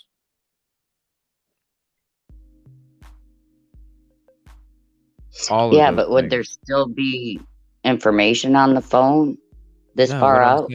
What I'm saying is okay, maybe they cleaned up some of it, right? But after time, it got to be too much for them to clean up everything, because then it would probably consume most of their day. After all these crazy sketch things that kept happening. So then they just say it's like a hoarder. It starts off with a couple collectibles. And then next thing you know, it's your whole freaking house, and then they're just like, fuck it, I can't deal with it. You know? Like it's the same thing. It's easy to deal with a couple boxes. Your whole house? Where do you start? So then you just, you know, and then if they got the attitude, well, I'm a Murdaugh, nothing's going to happen to me. Well, then why would you even feel like you need to clean shit up? Yeah. Because what's going to happen to you? No. Don't need to. That's all I'm saying. If the phone's involved, because they'd have to have something. The sheriff is known as the fixer for Murdaughs. Really? Oh yeah. What did but Drake maybe say? Not now. So should have 2 phones of Stevens. If somebody got him a new one, he should have his old one still. I still have my old one. Yep. Good catch, Dre. Good catch. Exactly. Good catch. I bet people are going to start coming out of the walls and talking. Well, it's like Ava said and Pam said earlier in the chat. It's like somebody might be talking already. They were just waiting for the Murdaugh trial to be done, and once that was done, All right. Then I'm they feel singing. safe. Yeah, I'm singing like a canary. I'm saving my ass. It was probably somebody that was just driving. Hey man, I just drove. But who knows? Like they said, everybody knows what happened there. Nobody just wanted to talk. Yep. That Alright. small town, everybody knows everything. Yeah, and as soon as you say something, you know the other person knows that you said something, this and that, and it's like, me? Yeah. All right, let's see here. We got about 10 more minutes of this one. I got one interview from News Nation. I'm just waiting to see if there's more. Gwyneth Paltrow, the Hollywood actress, being sued for a ski collision. The fact that Stephen's body is apparently placed in the middle of the roadway and there's no debris of any kind present really leads us to believe that that is not what caused his death. So I don't care if it's the mirror, the bumper, what part of the car might have struck him. It just makes no sense to us that he could be struck in that fashion badly enough to cause his death and there be no vehicle debris of any kind whatsoever. So we hope by presenting this to the court that they will see that there is good cause shown why an exhumation is proper in this circumstance. And that is the key part of the investigation. What a big day today. You know they're gonna. That's Ronnie Richter, part of the team that's representing Sandy Smith. They're trying to get their son, her son's body exhumed, Stephen Smith. They claimed it was a hit and run back in 2015, but it was a very cursory investigation. And the real investigation began today, folks. Today's really day one of turning this thing around to get an answer. Still with me, Stephen Smith's mom, Sandy, by phone. Her attorney, the other part of that team, Eric Bland, is with us. And also joining us tonight from Columbia, South Carolina, former medical examiner, retired forensic pathologist, Michelle Dupree is with us. Dr. Dupree, let me start with you. Okay, if they're able to petition the court, get Stephen's body exhumed, what would you look for? And what sort of things would tell you that this is not consistent with a hit and run? Well, Vinny, we would look for all sorts of things actually on the body. For example, we would look for something we call road rash. If you're hit by a car and you're pushed along the pavement or even a dirt road or anything, you're going to have evidence of that on the body. It's going to be bruises, abrasions, things like that. Also, if you're hit by a car, typically your legs are going to be injured. Steve didn't have any of those injuries. So we want to look for anything like that that's going to point you what happened. You would still have blunt trauma, but you can tell a lot about blunt trauma from certain types of pattern injuries. So if someone was hit by a car, say hit by the grill of a car, you may actually find those marks on that person, or hit by the rear view mirror or the side mirror. You may find those kinds of marks on the body. I don't think we're going to find those. So we examine the body very, very carefully. We also examine the clothing. And we look at that totality of circumstances surrounding that death and put all of the facts together before making a determination. Sandy, let me ask you, what information has been shared with you from the autopsy and investigation into Stephen's death? Were they open with you and shared what they found? I actually, a MAKE team actually helped me file for a FOIA. And by doing that Freedom of Information Act, I have copies of like the whole investigation, the autopsy, and then I read it and it made no sense. And then I got the photos and I seen how badly he was beaten. That's not a car. But actually, the most I found out was through FOIA, and Mandy Matney helped me go through everything. Let me ask you, Dr. Dupree, how important will taking a second look with fresh eyes of the photographs from the scene be? I think it'll be very important. Sadly, this should have been done in the very beginning, and it wasn't. So the photographs and the autopsy report, reading that MAKE report, is going to be very, very important, putting all of that together, making sure that what is said in the report matches what we find on the body and what was found at the scene. All right, everyone's staying with us. We're going to talk more about the death of Stephen Smith and now this new investigation to get to the truth. Plus, coming up next hour. In St. Johns County, Florida, 13-year-old Tristan Bailey now as Sandy Smith, Stephen's mom, has now getting the help of Eric Bland and Ronnie Richter as they reopen this investigation and keep the pressure on down there. Sandy Smith still with me by phone, Eric Bland, her attorney, with me, and Dr. Michelle Dupree joining us as well. Eric, give us a timetable here on how long you think this process may take before you're able to get that order to exhume Stephen's body.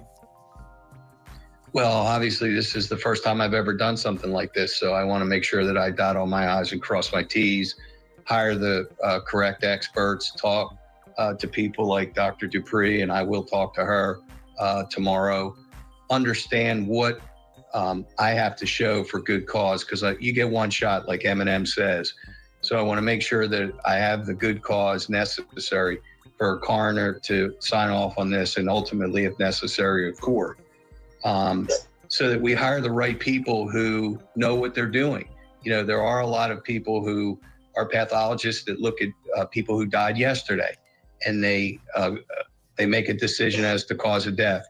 It's a completely different kettle of fish, as Dr. Dupree knows, to look at somebody 7 years later after they've been buried, and nature has had its opportunity to infiltrate the crypt and the coffin and degrade the body further. It takes a special skill set. So I want to hire somebody that has done that. I want to hire people that maybe have had experience on trying to recreate a crime that took place 7 years ago. Those are the kind of things so that I can be properly educated when I open my mouth, that I speak with the proper force and authority. Right now, I'm just, I'm like a guppy, sucking it all up, learning everything. Day one. Dr. Dupree, what are the challenges 7 years later? Well, as you might expect, it's really going to depend on the condition of the body. I've been very successful and have exhumed several cases. And it is very possible to learn something new, or at least to verify or confirm what the original autopsy report said. But again, it's all going to depend on that condition of the body and putting everything together, not just looking at the autopsy, but looking at those scene photos, looking at the crime scene, looking at the mate report and all of that, and comparing that and getting the whole entire picture. Sandy, I want to finish this on an up note tonight. I'm looking at a picture of Stephen. I want you to, when you take a moment, you sit down and you think of your son, and you think of the good times, the best days, what comes to your mind? Was there a particular thing that you did together or something you remember? Share that with us if you don't mind. His favorite thing was fishing with his mother. And he called me Mama. So we would, every free chance we got, we would explore, and we would walk through the woods and find a fishing hole that was like our little private spot. We called it our island. We would make us an island out there with him and Stephanie. I'm looking at the picture right now. Sandy, thank you so much for joining us tonight. You know, there's a lot of folks who are watching right now that are with you 1,000%. And everyone wants you to get that answer. I can't imagine, first of all, losing a child and then not knowing what happened. And then ultimately not knowing who's responsible either. It's not fair. And I think today is such a big day and a huge step towards getting some sense of an answer. And I think we're going to get there. I really do. I'm so confident tonight, knowing everything that's happening and all the support that is there. So Sandy, thank you so much.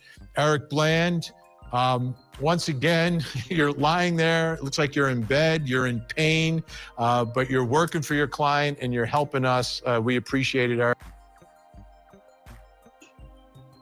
Yeah, he actually had a knee replacement, I believe. Knee surgery, knee replacement. And I want to thank Court TV for that. That was an amazing interview. It's glad to know that they got this lady here that has a lot of experience. Sounds you like never they're on know. the right foot, the right path. They might hire her. Oh, I'm sure. I'm sure. I want to go ahead and share this GoFundMe again real quick. Okay. 84,000 now. It was 83.3. Nice. Now it's 84. And I'm sure it's going to be a lot more.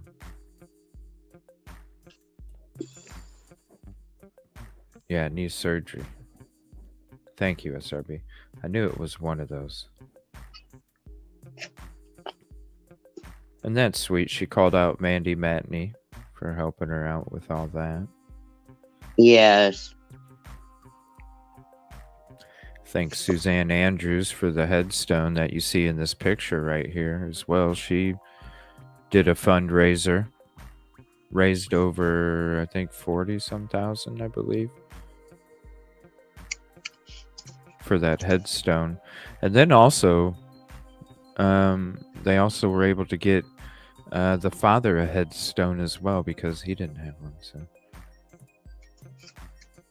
they actually got those. Pretty neat.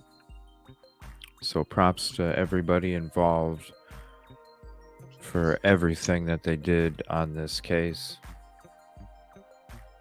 because they all helped in their own special, beautiful way, you know. Always lurking. Thumbs up. Thank you. Oh my gosh, Pam. What? Did CJ tell you that I sent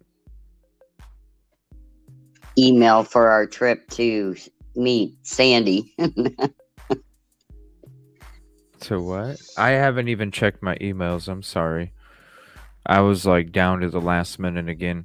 I'm finally gonna have tomorrow night off, so I'm gonna be able to put out some new clips. And I stayed up till 1 a.m. last night making those little short clips that Yeah, I stayed up till 1 a.m. putting out those 4 short clips because it's like, it's so hard being a night show, and it's so hard barely having 15-20 minutes from real work to show work. And you know, I feel so bad that I can't put out these videos and stuff, you know? So I'm just trying to do what I can. If I lose sleep, you know, I lose sleep on a night or whatever. You know, I want to still try and put those little things out there for the channel. So, you know, highlight you guys as well. And so tomorrow I'm going to go ahead and put out a couple clips. I won't be going live. You'll just see me I'll be putting out some clips and stuff. Probably of same stuff from tonight's show, but just be doing little clips and stuff. Might be working on, I got to try and figure out how to make cool thumbnails and stuff. I try and do it on. Oh, you tried Dre calling said in? she just tried calling in. Oh, hold on 1 second. Yeah, this thing's buggy, so if you do place a call, just let me know in chat, and I'll go ahead and... All right. Yeah, go ahead and call in. I got that thing buzzing.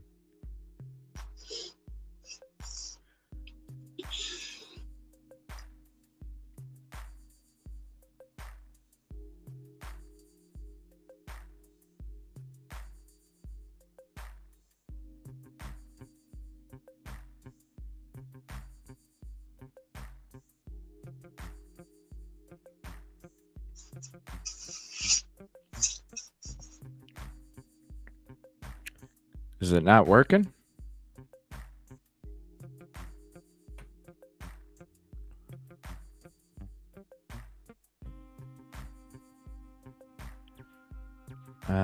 Here, let me see. Let me call you. How about that? Thanks for leaving a voicemail. Okay, it showed a call, but Here, let me call you. Hold on.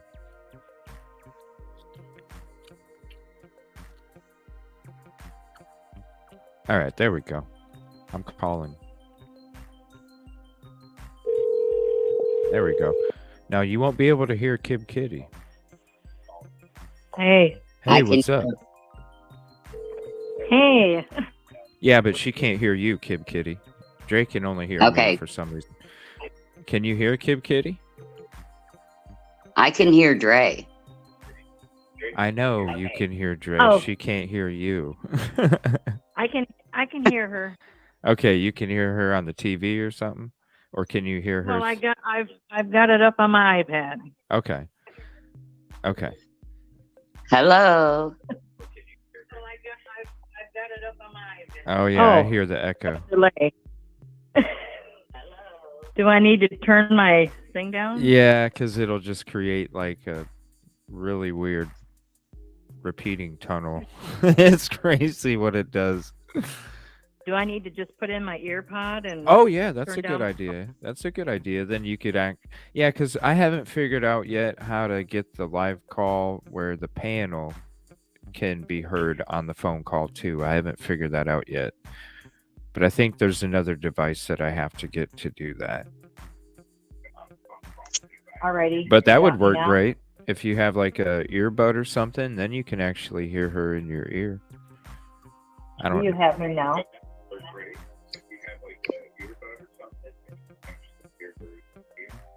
Is your TV on? No, I still have an echo. do you? No, my TV's off. Oh, okay. I'm delayed. If you are you able to join the panel with the phone? You just click on a link. I can send That's it in how a I do it. message. I can send it in a message if you'd I've like. got my phone on. Here, let me do this. And then you can just turn off the camera and then just have your sister or your I saw sister in chat. Or you can have your camera turned off and your microphone turned on. Here, I'll send it a message to you here. 1 second. Sorry about that. All right, let's see. Let's try I this. guess I don't know how to do panel. It's really Go- easy. Go ahead and explain it. Huh? Go ahead and explain it because I'm usually the host. I'm not getting on an open panel, so I'm bad for directions when it comes to that. So if you want to explain it to her. Okay, so if he shares the StreamYard on chat, you click on it, and then it'll come up and hit the camera thing to turn the camera off. And then you scroll down a little and hit join. And then he'll invite you in. Mm-hmm. Yep. Thank you, Kip Kitty. Sorry, You're I would have welcome. been bad for directions on that route. I'd never joined somebody else's panel before. Can you hear me? Yeah, Yeah. I can hear you. Okay, I can hear you, but that's all I can hear. Yeah, you won't be able to hear her as of right now. I haven't figured out if there's a way that I can do that. So if you're able to hop up on open panel, then How do you The do panel's open panel? easier. She must not have heard my directions. well, hey, what? I'll go ahead and start the next interview. Do you want to shoot her a phone call? Okay, I'll get out Try it and then that get way. back in. Okay. Yeah, and then both of you guys All go right. back in or whatever. I'll just throw out a link when you periodically or Okay. whatever. Okay. Thank Okay. you. Sounds good. I appreciate it. It's going to be fun, Dre. Just wait. Okay. And she can even help you get the picture on there for you, too. Thank you, Kib Kitty. I Alrighty. appreciate it.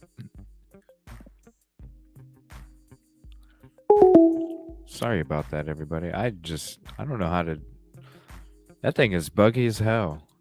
It wasn't even ringing, but I did the test and it rang. So I don't know. Maybe I just need to research more on it or something.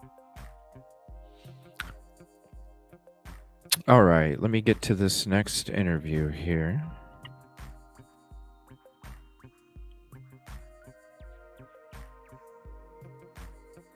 This is with a local TV station, ABC News 4.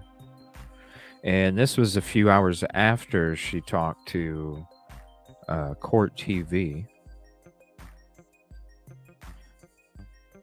And so we'll leave it muted, but I'm going to go ahead and skip around because it didn't start in the very beginning. And if anybody else would like to hop up, you're more than welcome. Here, I'll throw the link up there.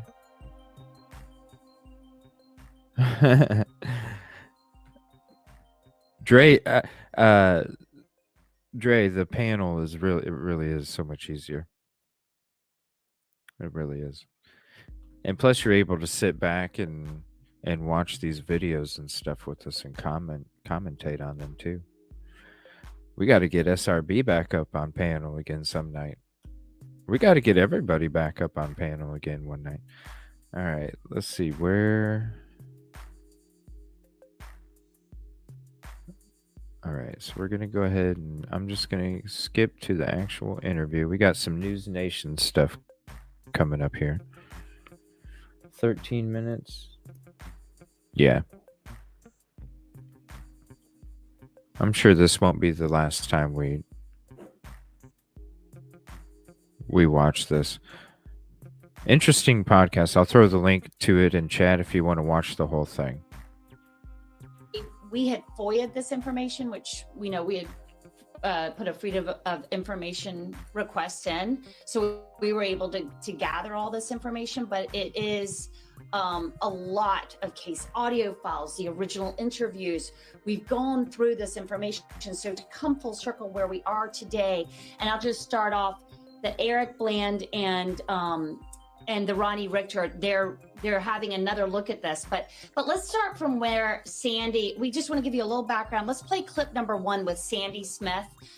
When she's explaining in this interview that we've just conducted, a little bit of background on this case, what happened to her son. The day it happened, I was already out there walking roads, walking through the fields, trespassed on a lot of people's property, just looking, went through cornfields, and I walked that 3 miles from where his car was to where the body was, and I didn't find anything, but I was still looking. When I was on my way to work to Blackville, and I heard on the Big Dog radio that somebody had threw a body out on Joe Malley and Sandy Run. Well, the kids lived on Joe Malley, so I called Joel's house, and Stephanie answered. I said, "Are you okay?" Because I heard there was a body found down the road on Sandy Run. And she said, "Yeah, we were trying to go that way, but they made us turn around. I was taking Daddy to work." She said, "Mama, did Steven spend a night with you last night?" And I said, "No." I said, "Well, he didn't come home last night." So then I knew. I called my friend, Charles Peoples. He was on the, God rest his soul, on the deputy sheriff's office. And I said, he answered, and I said, "Please tell me that's not my son you're looking at." And then he's like, "Oh, Steven should be in school. And what kind of car does he drive? I'm going to put out an APB." And he said, "I'll call you back." And I was like, he was beating around the bush. So then that's when I actually knew it was Steven. But and just to let you guys know, we're going to be playing longer clips because that was something that we certainly heard from these in-depth interviews we did, that folks wanted to hear more of our interviews. And this is just another opportunity for us to play that for you. But when you heard that, Tara, you've heard this story before from Sandy. What came through your mind? I mean, it just breaks my heart, right? Steven was a young boy found dead in the middle of the road in July of 2015. His mom and sister are like, where's Steven? He didn't come home last night. Where could he be? And the next thing you know, they find out that Sandy's son, Stephanie's twin brother, is dead. I can't imagine that heartbreak. I don't want to imagine what that feels like. And it every time I hear it, it just reminds me of how, like, what a tragedy, right? Stephen was such a young boy. He was loved by his family. And this is what happened. I know. So that's a little bit of the background about what happened the day of. Nobody really knew what had happened. They had to cordon it off, right? Trooper Bob, they would have had to like basically block off the road. Even, I mean, really, Stephanie had no idea that her brother was the one that had been killed. Well, when they initially showed up to a scene, in any collision, you're going to work from the wreck scene backwards. So you're going to work from the scene where the body was found and work back to see if there's any evidence along the way. And from what I was reading, the vehicle's a couple miles away. So that scene pretty much stretched from where they found the body to the vehicle. And, honestly, Charlie, like, to be one's own advocate on these sort of things. Oh, gosh, yeah. I mean, Sandy, and you'll hear throughout these sound bites, her extraordinary strength and persistence at trying to figure out what happened on that early morning in July, what happened to her son. You do have to be your own advocate. Well, it shouldn't be that way. And I'm assuming because of the unique circumstances here, I don't know who was called initially, but I'm assuming patrol was called. I'm assuming the sheriff's office was called? Yes. Coroner? Yes.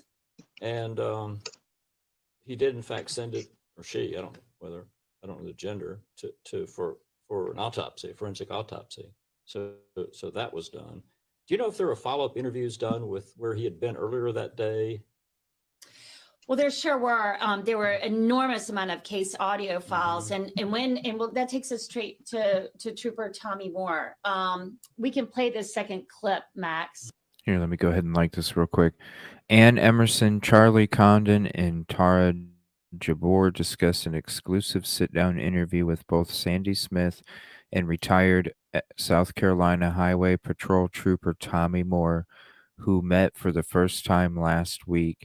Trooper Moore actually investigated Stephen's death, and like his colleagues on the Highway Patrol, felt Stephen's death was not a hit and run. Moore would later find himself a victim of Alex Murdaugh's infamous financial fraud schemes. The Murdaugh name also came up repeatedly in the investigation of Stephen Smith's death. Just to go ahead and cover that real quick. And let me see here. Oh, and somebody else joined the panel. There we go. What's up? Hello? Hey. Oh, there she is. Your mute might be on. I don't know. No, it's on. Your mic's on.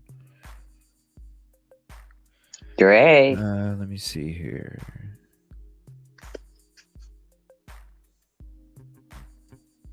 Sorry, your internet's being a jerk. Mine is too sometimes. This is good therapy for her. Oh, yeah. I'm glad she has such a huge... Yes. Let me see here. I got so many tabs open. Let's see if I can get the picture.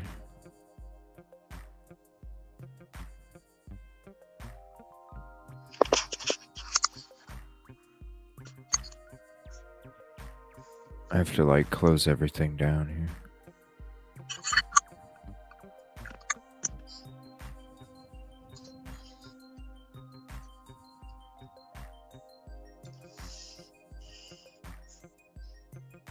Oh man, I just seen those pictures. Are you there? I'm here. Dre? No, Dre.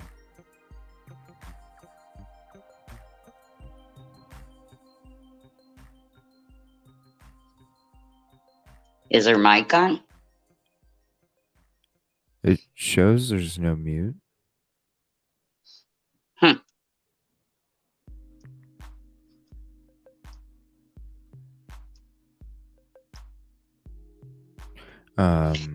Well, it won't let me Maybe tell share her it to right now. try her. January. Maybe tell her to try her iPad.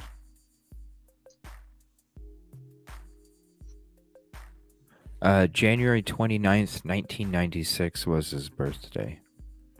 Sorry, it's being buggy. I can't share it without... I was trying to switch it from this, but it won't. I have to close this down and then open up another one. She can hear us. We just can't hear her. Good evening, ATS. Thanks for hopping in. Sorry. Appreciate that. All right, we'll get back to more of this episode. And you know what? I have to say, I didn't introduce who's behind the scenes today. I'm sorry. Max Harrison, our chief photographer at CID, who's always running the boards here on our production. I'm so grateful. And of course, executive producer Drew Tripp is not in this panel today, but that doesn't mean he can't hear every single thing we're doing. And he's standing right behind the scenes, making sure we don't mess anything up.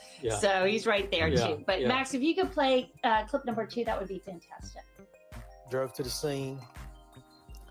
Once I got there, the coroner's office, sheriff's department were already there. And before I could get out the car good, the coroner said, no, that's not a wreck, it's a murder. But in my experience, you don't ever take anybody's word for stuff. You look. So basically myself and Trooper Rowell walked the scene, walked the roads, looking for anything. The road basically looked like it had been blown off with a driveway blower. I mean, there was no debris. I mean, nothing. Great description. Stephen, I don't remember how his shoes were actually laced on, but they were very loose. And he had them on, which is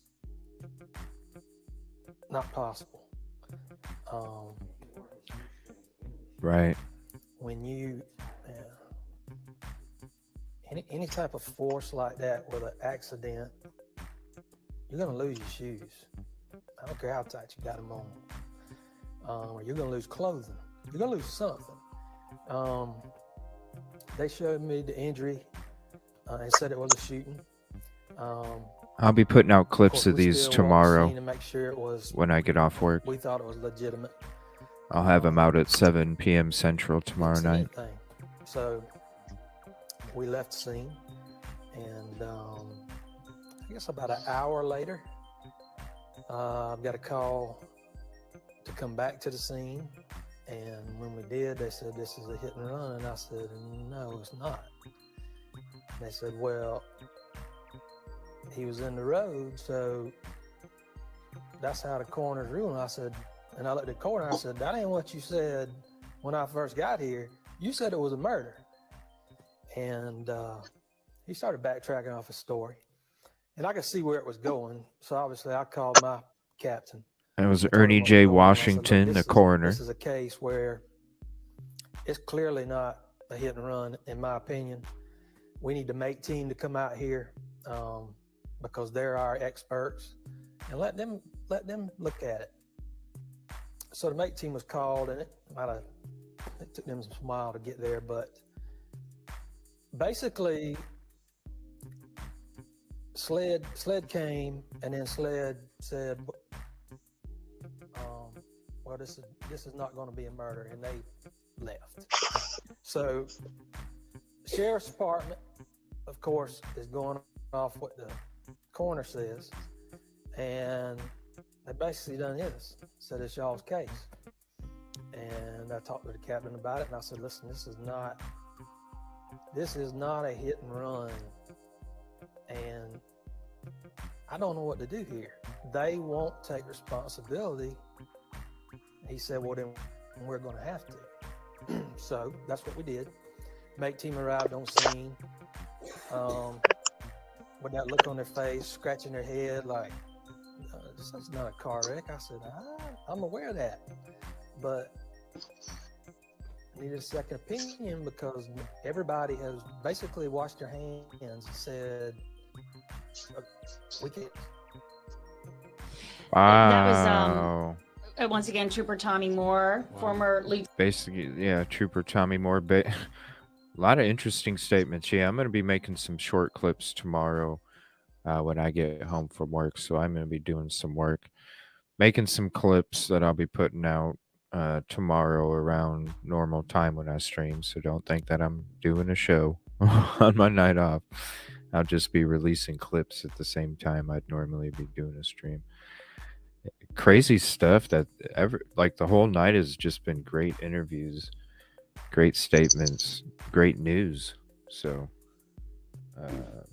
it's definitely exciting, and it's very interesting to hear, what, especially like what he just said about the shoes, about the injuries, about what he was told when he got to the crime scene, and then how he ended it,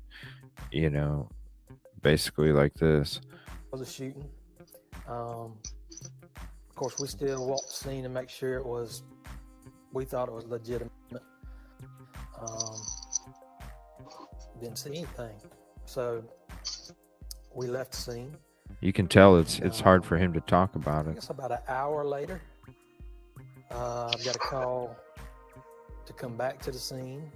And when we did, they said, this is a hit and run. And I said, no, it's not. And they said, well, Thank you, ATS. he was in the road, so that's how the coroner's ruling. I said, and I looked at the coroner and I said, that ain't what you said when I first got here. You Right. said it was a murder. And then this part right here. He started backtracking off his story. And I could see where it was going. So obviously I called my captain and told him what was going on. I said, look, this is a case where it's clearly not a hit and run, in my opinion. We need the MAKE team to come out here because they're our experts, and let them look at it. So the MAKE team was called, and it took them a while to get there, but basically, right here. Sled came, and then Sled said, well, this is not going to be a murder, and they left.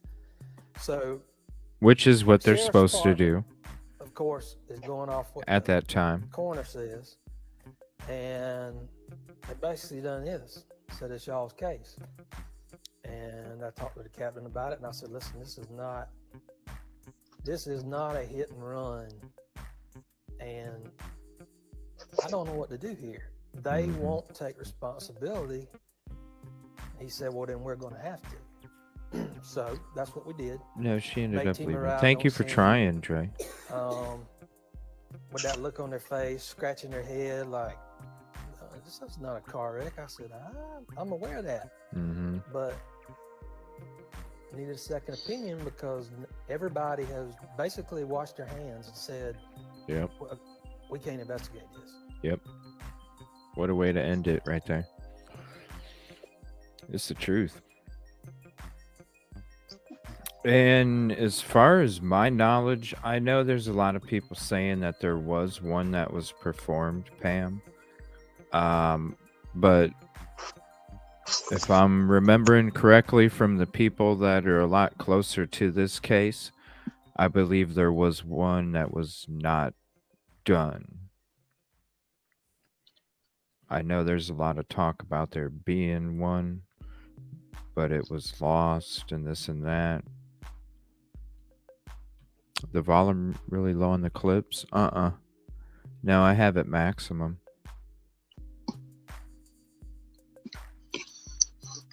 It's on maximum. Loudest I can make it.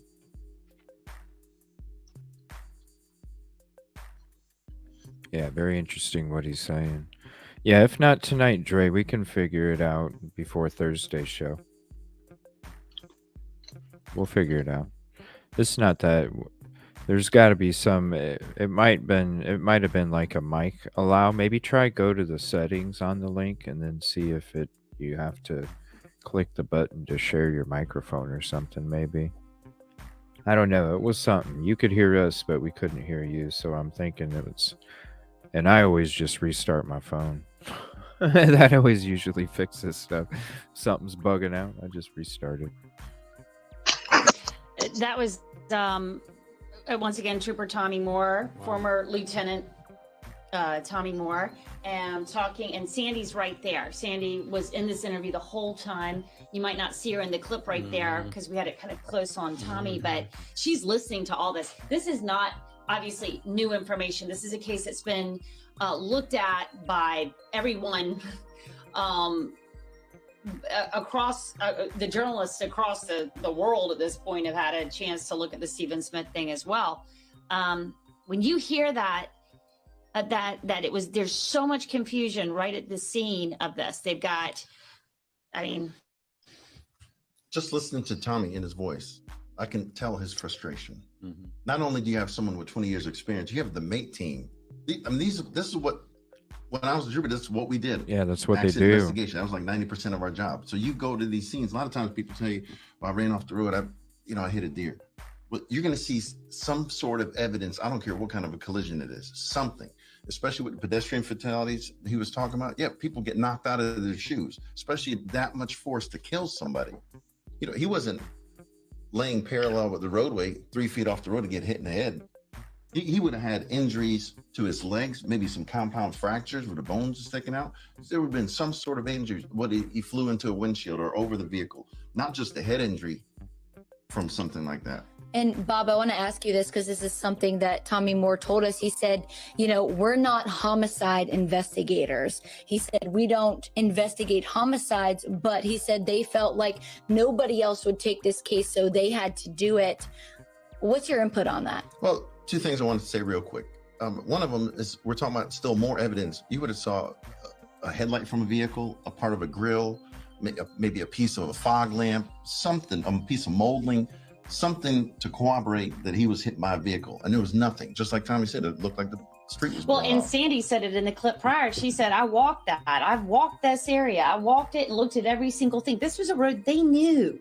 This is their backyard. You know, it'd be like you walking down a street that you've known your whole life. A lot of times you can find something identifiable where you can take to a dealership and say, what kind of vehicle is this? They can give you the make and year. That's where you see the flyers that come out normally during a hit and run, that we're looking for the vehicle. And then we go to take that model of vehicle and we go to DMV and say, how many of those vehicles live in this area? So, but we didn't see that here. Well, and also, I don't think we have this in the clip, but they were talking about how Tommy Moore told us they literally they sent troopers back out there to go count the tractor trailers going by, right, in case it was a mirror that had hit Stephen, if he had gotten clipped basically by the mirror of a tractor trailer. They were counting the tractor trailers. They were looking at the cars that were traveling down that road. But pretty much you have everyone that's involved in accident investigation looking at each other, especially the team so highly qualified as the mate team. I can't hear you if you're talking, not going to just leave the clipboard in there and walk off. If they were called to a wreck scene, just like anytime a trooper makes contact with a person, whether you're stopped for a violation, you're going to get either a warning or a ticket. You're going to have some sort of paperwork. So when they showed up to a wreck, they're going to document up until a certain point and say, look, this is what we did for. Yep, I can hear now. Cover ourselves. This is what we did in our part of the investigation. It depends on what time of night it happened. They might wait a day or two to see what evolves. So they'll have their stuff in order. And Charlie, I don't know.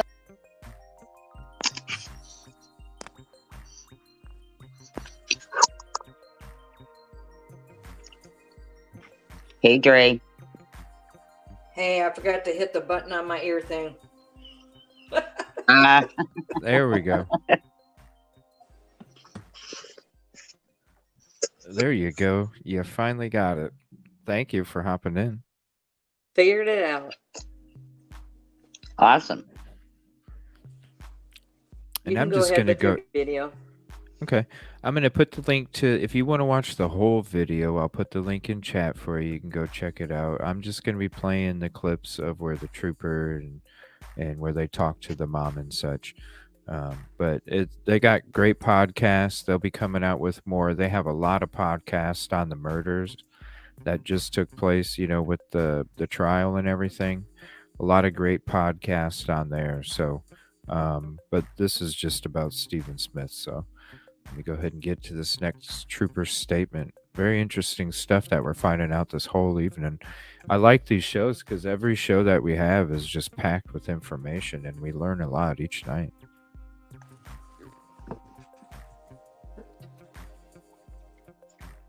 Everybody's excited for you, Dre. Experience with the pathologist. I basically asked her, I said, look, this is First Sergeant Moore with the Highway Patrol. I'm at the scene, being told this is a hit and run. We were here earlier. The injuries are not consistent with a hit and run. There's nothing here to indicate that. There's no debris, there's no paint transfer, there's nothing. Can you tell me medically why you're ruling this a hit and run? Because he was in the road. And I said, ma'am, that's not a medical reason. I said, that would be like if he was in the water, would you rule it a drowning? And that's when she said, look, it's not my job to do your job. I said, I'm not asking you to do my job. I'm asking you to do yours. I said, you're presenting no evidence to me as a doctor saying this injury itself is from a car. And we read that in the report. I need to know that because right. You've seen something I have not This seen. is who they were talking about in the report. Moore, they referred to. Was, well, he was found in the roadway, and I'm ruling it a hit and run. Initially, the theories changed, but you can tell it's hard for him to talk about this. Have very little road rash, and if you're hit by a car and you're in the roadway, you're going to have severe road rash. This appeared as though he was either fell back that way or dropped from a car, but literally the road rash was so minor, I was like, there's no way. And we looked at the head injury, and there was mention of a bat. I don't know.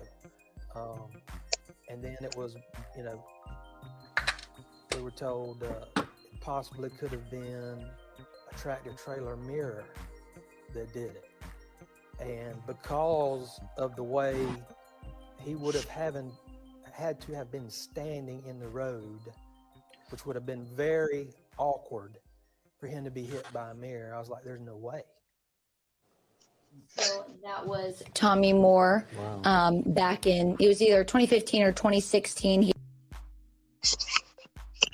Yeah, so that's the gentleman in the report that we were reading. That's who's actually talking. Great videos, great clips. And then this is back to the mother. And then once we get through all these, we'll just kind of chill back and chat it up for a few before I shut it down. Thank you, everybody, for hanging out tonight. I appreciate it. A lot of information. And great news in the beginning of the show. So if you didn't see it or you don't know, after the show's over, skip back. And I'll put Mandy Matney, right? Matney? I'll put her Twitter handle up there at the end of the show, too. As well as the GoFundMe and the hate crime bill. With her a little bit. And then they come back and said that he was beat up. He was really beaten and then laid in the road. And then it come out that he was hit by a car.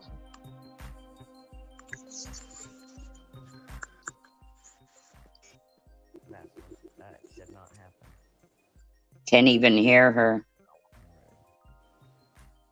Hear it. Yeah, I turned the music down, and it's their audio. Hearing somebody actually say and agree.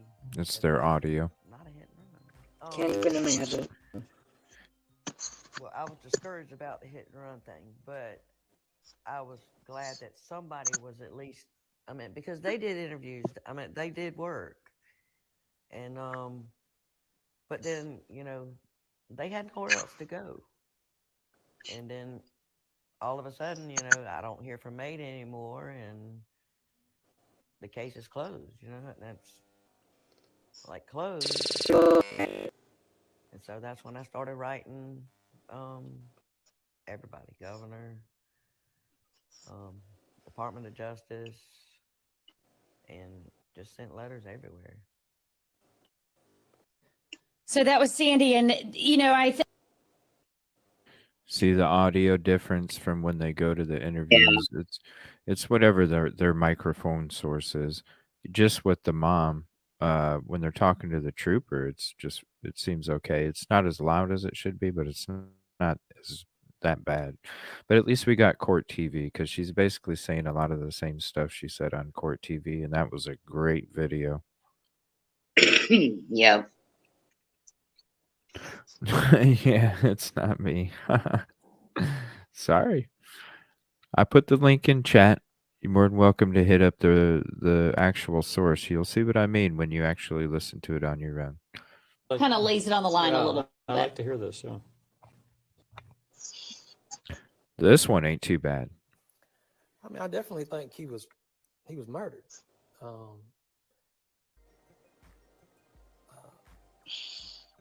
There's two things that come to my mind. Either he was murdered there, or he was murdered elsewhere and dropped there, simply because of the lack of road rash, the lack of other injuries. I think he was beaten somewhere else and through there.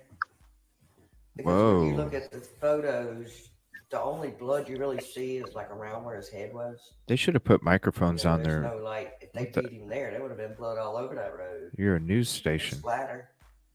But there's nothing. It was just What the heck? what was pulled under his head. We even went to the sheriff's department and line by line explained to them why this was not a hit and run, and tried to have them in trial, and they would physically not take it in their hand. State trooper. It doesn't matter what agency it is. State trooper that was at the scene investigating the We crime. go to the scene. Thank you. And That knew it wasn't a hit and run. that it's involving a vehicle. As much as I can disagree and stomp my foot and say there ain't no way in hell this happened this way, that's not something we walk away from.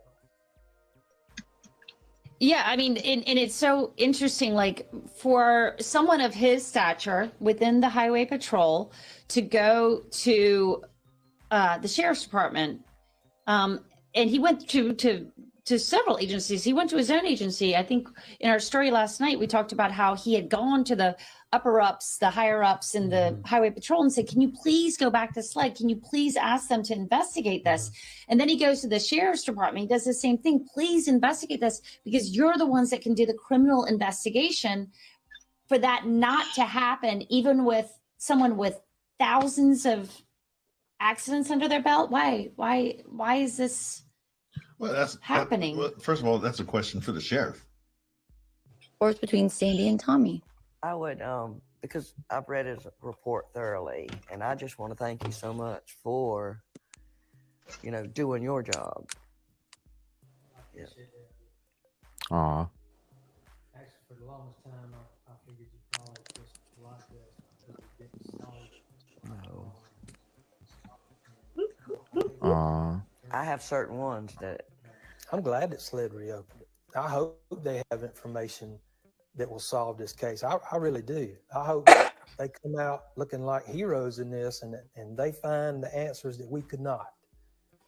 But I feel like it should have been done on the day it occurred. It shouldn't have had to been reopened years later. Exactly. Did you feel like, that this is the piece that's gonna, maybe Finally bring gonna justice start. for Stephen? It's a step in the right direction. Yep, it's a start. That's Yep. right. Look at the glow in her face. It's a step in the know. right direction. Nice At least moment. it is. And Yep. And that's pretty much it. So I'm going to go ahead and put the link to this up there again. There's that. It's like she has a little piece again. Let me get the video link for the court TV one as well. And then we got a I'll end it with that News Nation clip. Let me see here. Here's the court TV clip. If you'd like. That one was an amazing video right there. And then here, let me get to chat real quick. Who knows if it was one of his chairs, you know? And yeah, I definitely need to check out that Low Country episode somehow. Exactly, Pam. And yeah, Kib Kitty, you could see the glow in her eyes. Yep. Yeah. I'll scream She's got all some night. hope. What do you mean you scream all night? What the hell's going on in chat? I He's don't talking care. to SRB.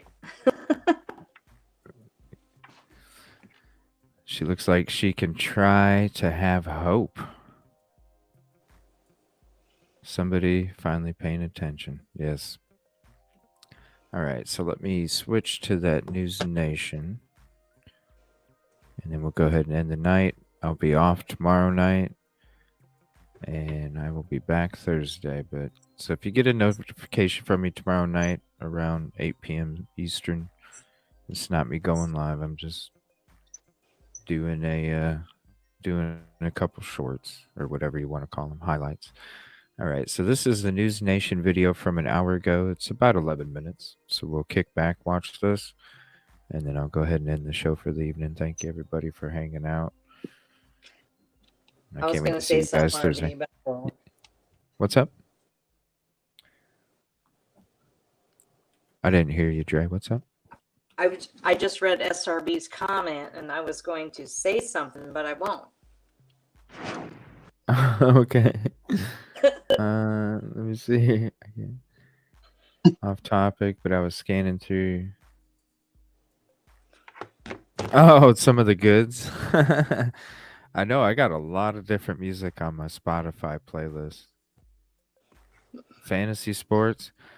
You know, I was thinking about that. I was like, man, I'd love to get into some fantasy sports, but if I do that, then I'm going to be taken away from the show, and I want to make sure I give the show everything that I can give it.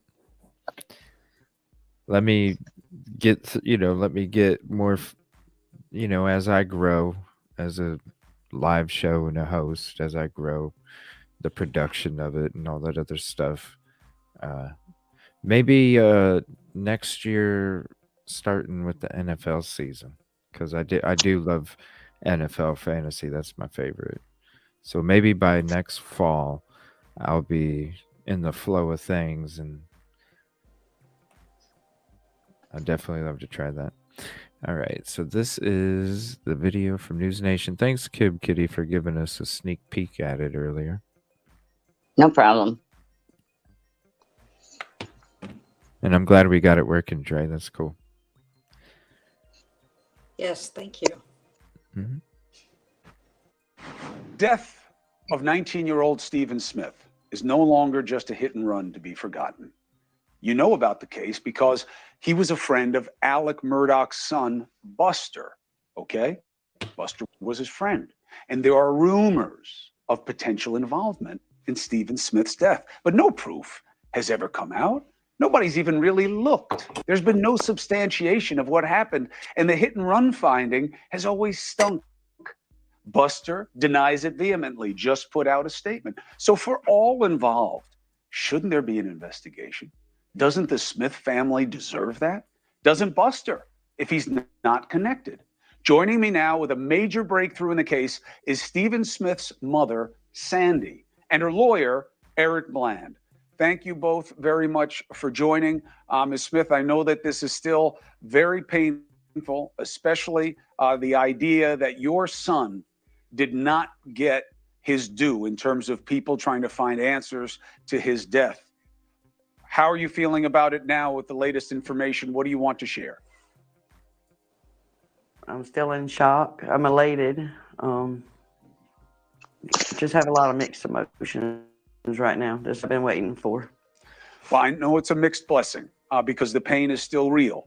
But Counselor Bland, what is it that has changed Sandy's disposition about her son's legacy? This is a day that Sandy Smith has been waiting, not only as a mother, but as a South Carolinian, 8 years in the coming, Chris. Today, my partner Ronnie Richter and I received an extraordinary phone call from the chief of SLED, Mark Keel, who told us that it's now the state's official position that Stephen Smith did not die from a highway fatality on July 8, 2015. Chief Keel said that he will join us in our exhumation of Stephen Smith, that we will cooperate together in a de facto partnership with what our experts will uncover and analyze after Stephen is exhumed. But it's a golden day for this mother that her son was not killed on a highway as they indicated in the certificate of death. And you know what? I'm going to make a video tomorrow where every time I start my show from now on, that video, that little short clip is going to be played before I even start saying hi to everybody. Every show.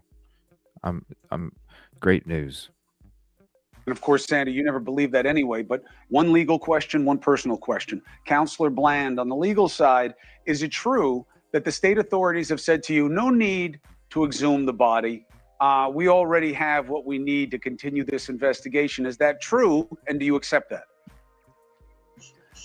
Not quite. What they said is it's up to us, and Sandy needs this done. One, she wants to reverse the certificate of death and also the findings of the pathologist who said that it was a highway fatality. This is what she's been fighting for. We think that it may yield other information. The cooperation is going to be there, which is extraordinary, between a private law firm, Bland Richter, and the state of South Carolina. We're going to cooperate with our experts. They're going to be present when we do the exhumation. The state has told us that they're going to dedicate now the manpower that they had from the Murdaugh case over to the Smith case. But most importantly, Chris, Chief Keel told me that they believe that there is a small circle of people that have information and that they believe they can now talk and feel free because the yoke of the Murdaughs, as a result of the verdict, is now off them. So it was a banner day. Usually you don't get this kind of information from the state. But for them to announce that it's their official position, and Chief Keel to say that it's okay for me to come on your show and state that is extraordinary. And, you know, we're just so happy for Sandy, not because, you know, she still has to deal with the grieving loss of her son and the exhumation. But this is what this woman has been screaming at the top of her lungs for 8 years. And people are going to have to start asking questions. Why did certain governmental agencies determine it was a highway fatality and were impervious to new information that the death probably was intentional and was indeed murder? Well, it's also, Sandy, as you know, this isn't the first time that the state has become aware of this and questions about the situation. What do you feel at this point is the direction of why this happened to your son? I really don't know why they did what they did. I just knew in my heart that what they were telling me was not true. Do you have any belief, Sandy, about what happened to your son? I believe he was beaten to death. Why and by whom? That I don't know. That's what I need answers for.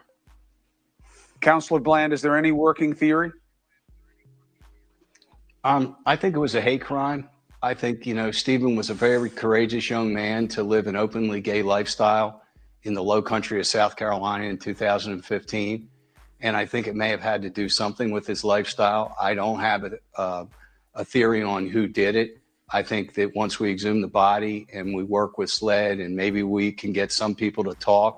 Remember, there was a piece of evidence, Chris, that was discovered during the Murdaugh murder investigation, whether it was a phone text or it was something from a computer. I think we'll find out, but I do think at the end of the day, it had something to do with Stephen's lifestyle and maybe a boyfriend that he may have had or a relationship that he may have had. Now, of course, it's no surprise. like I was saying, Mark. You guys, despicable. That there was a lot of intrigue surrounding Alec Murdaugh's son, Buster. He put out a statement, said very supportive things about your family, Sandy, and about your son, denies any connection. His lawyer had this to say about the situation. There has been no indication, to my knowledge, of any involvement by the Murdaughs in Stephen Smith's death, cover up. I mean, sure, there was information that Randy Murdaugh, maybe Alec Murdaugh, showed up on an accident scene, but these are personal injury lawyers. Now, Sandy, that question was in this context. Okay, I understand that we don't know anything that connects Buster Murdaugh to this other than, rumors that were put into a Netflix show. But what about the Murdaughs and their influence in general? Counselor Jim Griffin, who doesn't represent, that aspect of it, but he does have purview over Buster, says it wasn't unusual for the Murdaughs to show up at a crime scene because they were personal injury lawyers. Do you accept that? Randy Murdaugh was not a personal injury lawyer. He was a workman's comp lawyer. So what does that mean? As a matter of fact, Chris? he was working the case for my husband at the time. So why do you think they were at the Chris? scene? Yes. I don't know. Looking for something, I guess. I don't know. Counselor? Chris, you're a lawyer. You know that it's not ethical to go to an accident scene. You know that it's not ethical to find out about accidents through people. I'm not saying Randy Murdaugh did that, but Randy Murdaugh appears to have gone to the accident scene, and we're just going to have to find out why he showed up and how he showed up and who told him to show up. Yep. Has he ever given any statement on that? None of them have been. My knowledge, he has not. Have you approached him about it ever? For over 40 times their name was brought up and not one of them was questioned. Yep.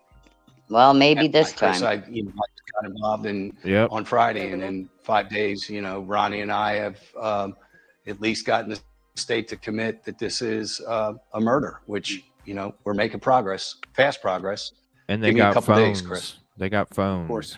Just for the headline, for those of you maybe tuning in right now, since you've heard that name, beautiful young man was found dead. It was ruled somewhat a hit and run, never made sense, very mysterious for several different reasons. The state is now saying it has been judged to be a homicide investigation, meaning someone caused his death. Who and why? They are working with counsel for the Smith family to get answers to those questions. Now, I didn't expect this news, Sandy, so I kept the most important question for last. Usually I would ask this right out of the box. Your son should not be defined, as young as he was a beautiful kid with a big future, by how he left this world. Absolutely. What do you want people to know about who he was and what his dreams were? His dreams was to be a doctor. That was his life dream ever since he was little. And he wanted to own 100,000 cats. But he was so bright and so funny. And I just always remember that beautiful smile and them dimples. He's a beautiful kid. He's got a beautiful mom, and he's got a family that cares about him in death as much as they did in life. And I know you want answers. We'll cover the story to the end. And I appreciate you being with us tonight, Sandy. Our heart goes out to you for your loss. But hopefully you get some answers, so there'll be some closure in that. Counselor Bland, as you know, our job is to get relevant information out. If we can help, we're a phone call away. You got it, Chris. Thanks for having us. All right, Counselor Bland, thank you. Ms. Smith, all the best to you and the family. And thank you for being with us. Congratulations on the news that hopefully you'll get to a place of understanding better what was taken from you and why. Hey. That was a good watch too. I mean, yeah, there's other theories out there, We're going to explore them one of these nights. We'll get into it. We'll see.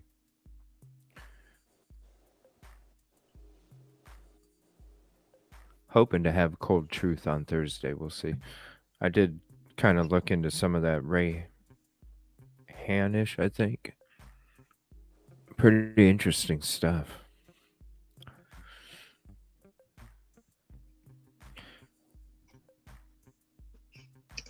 A lot of good stuff. Whoa, whoops.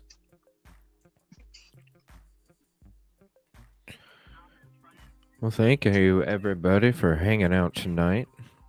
Miss you guys tomorrow night, like I always do on the nights off. But I got to take a night off. It'll be my second night off in like 3.5 weeks. So I got to do it. Even though I don't want to, I got to.